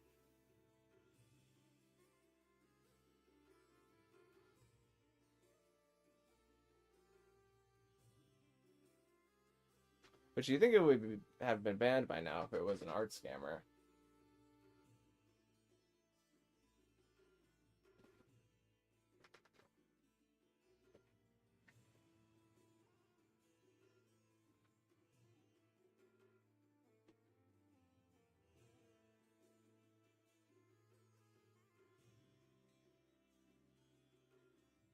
Probably just the person who said hi and left.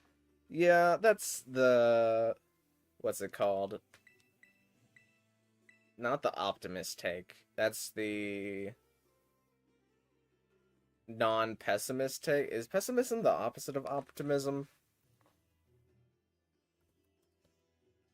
I think it is. They might be slightly different, though, in terms of contrast.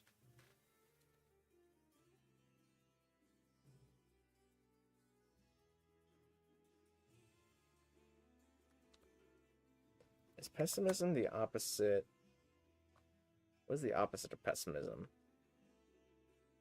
It is optimism, okay.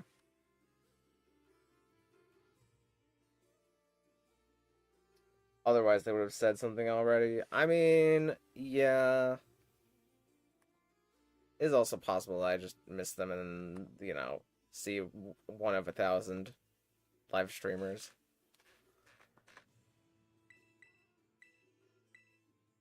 They did follow immediately, though, which is usually what um, an art scammer will do, is they'll just follow immediately and then come back 30 minutes later and tell them to group on Discord. They haven't done the Discord part, though.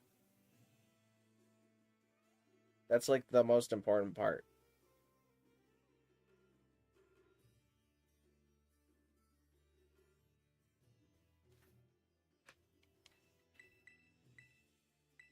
I don't know, maybe the art scammers are getting smarter and they know to follow in one live stream and then try and come back another day.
Do you plan on making a beat me take my Pokemon video sometime?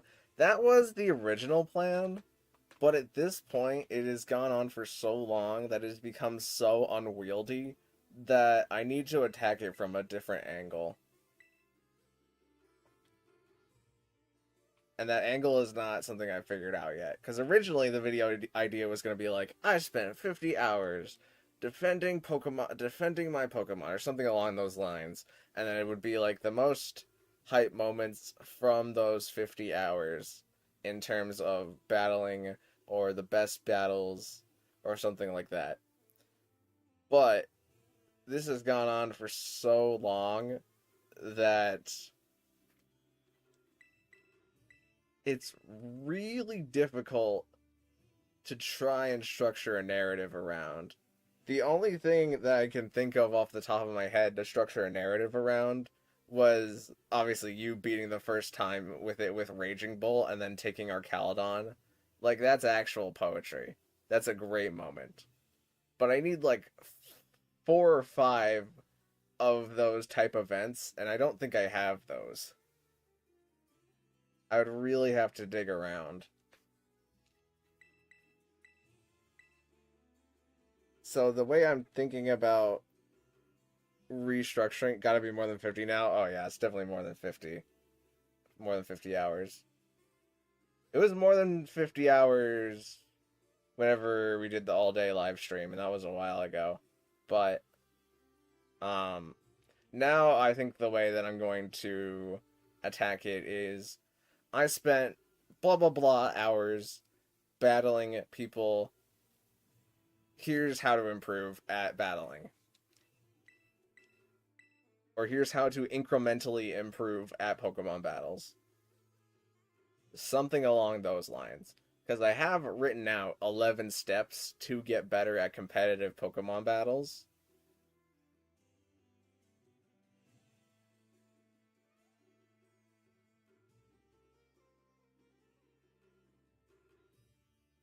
But also... Absolute Cinema, but yeah, too many wins from me, yeah.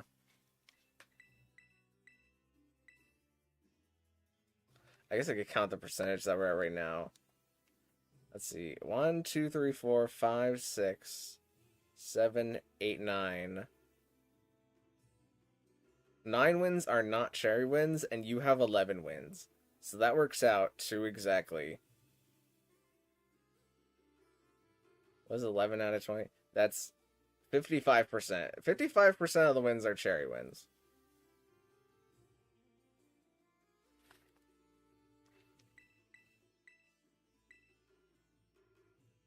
But also, my current timeline right now for making videos is we finish 128 teams. Now that I've beat Rogue, we finish 128 teams. And then there's 2 videos that I want to make that are not related to any videos that I've ever made before. I just think that they would be fun. But the first one is it's in the style of this creator who makes videos about, like, what is the loneliest place in Grand Theft Auto 5? By a content creator who I cannot think of right now.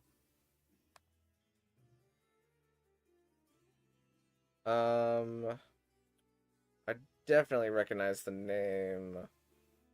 He, like, wears tinfoil on his head or something like that.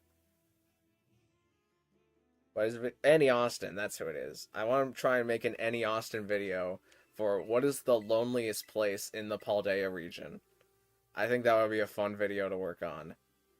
And then the second video that I want to make is related to the Switch 2 coming out soon, which I kind of need to get in high gear. But it is entirely different from anything that exists on my channel right now. I guess since there's nobody here, I can show you. But I've come up with a design that I think would be great on the Switch 2. Since for the Switch 2 versions of Tears of the Kingdom, that I believe are going to be free with the Nintendo Online thing, that Nintendo Online, like, $60 pass or whatever, it gives you a QR code that you can use to copy blueprints. And I've created a blueprint for a amazing object that I call the Ice Cube. Where's, like, a really good Ice Cube video? I think this one's trash. Maybe this one's good.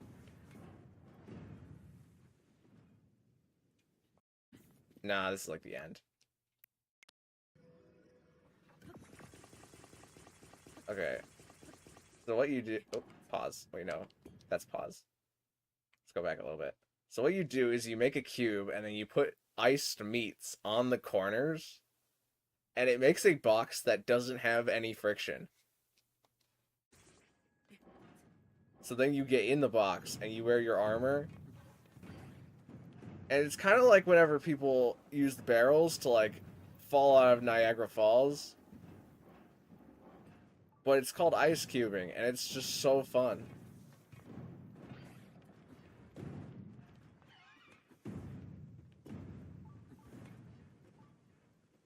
Like, isn't that so fun? So if I make a blueprint of this and get somebody with a QR code to copy it, it needs to be the bigger meats, I think, on the corners, and then they also need to be placed, which I kind of need to do some research on the best design for the ice cube. But I think this is a winner. This is something else. It needs to also be shared with the world. Like, I think it'll make some great YouTube shorts of just me flying down the mountain.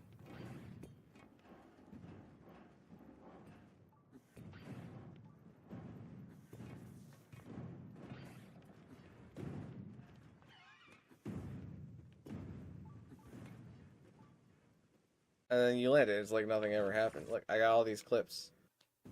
Okay, well, that's the one we just saw.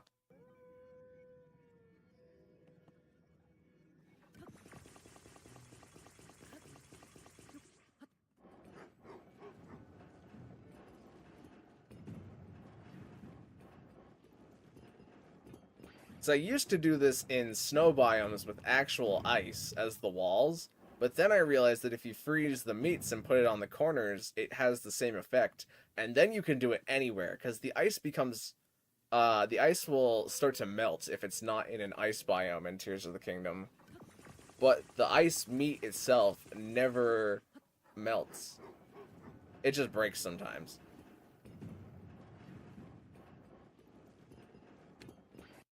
What else do we got? I think this is the precursor to the previous clip.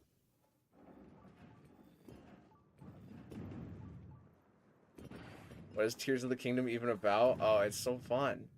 Yeah, it's precursor to the previous clip. It's like Breath of the Wild, but you run around and you make things.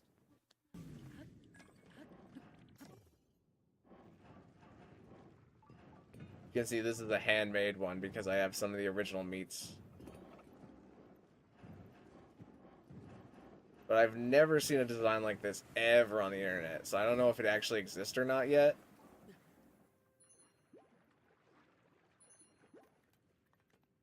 If somebody's joining on Twitch right now, then they are very confused.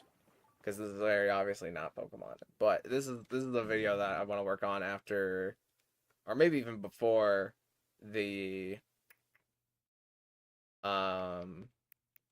let's put this on a Pokemon picture, because then it'll look like Pokemon. But what's the the Any Austin video where you do the loneliest place in the Paldea region? That it might have to come before, because Nintendo Switch 2 comes out in 15 days. But I'm obviously not going to have a Switch 2.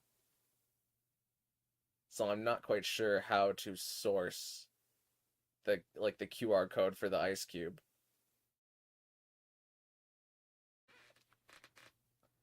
For that to exist.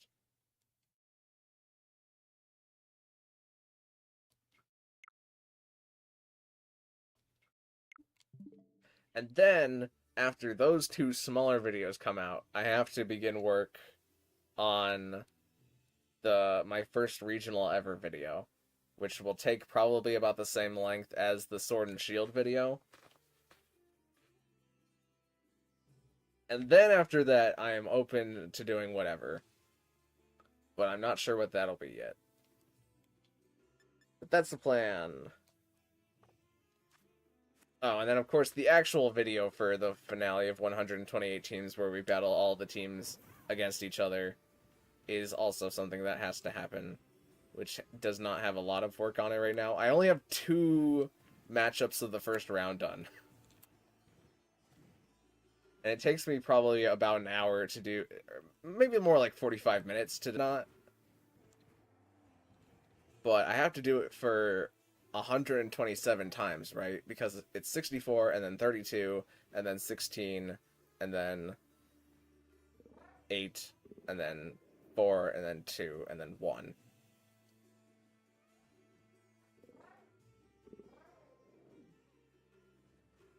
I'd love to go to tournaments, but Canada has, like, what, Toronto Regional? Yeah, I mean, Toronto Regional is there. I don't know. Canada Regionals. I'd imagine they have more than one. Oh, wait, that doesn't make... Canada Regionals Pokemon.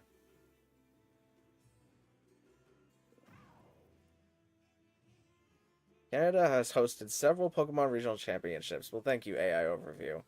Oh, the Couve! You can go to the Couve. It might be lagging. I've been having my computer on my lap for a while.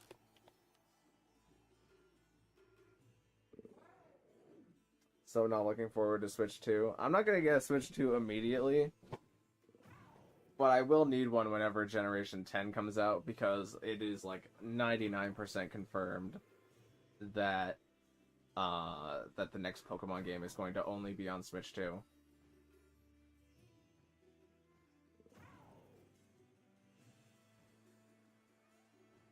Never see, like, anything? Yeah.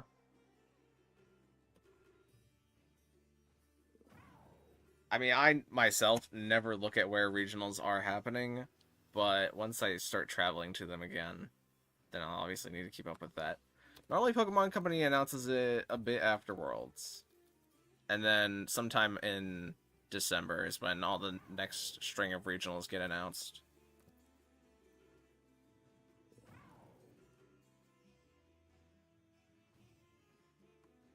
Pokemon regionals and special championships. What is left, actually? So sometimes in between Worlds and the start of September, they tend to announce it. May... Oregon Convention Center.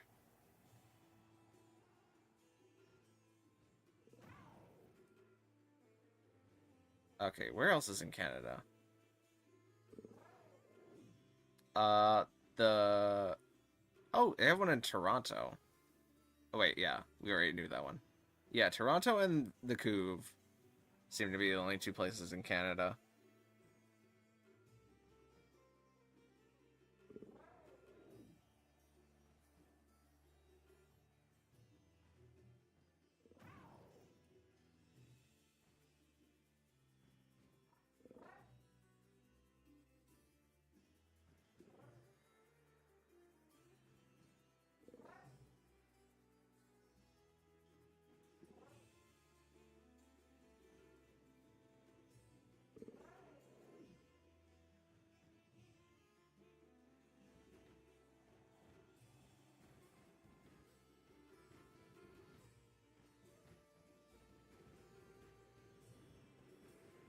I might post my idea on Reddit and then hope that nobody takes my idea.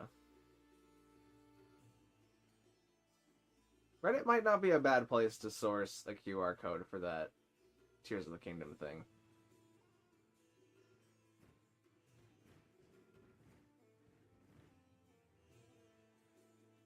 Hmm.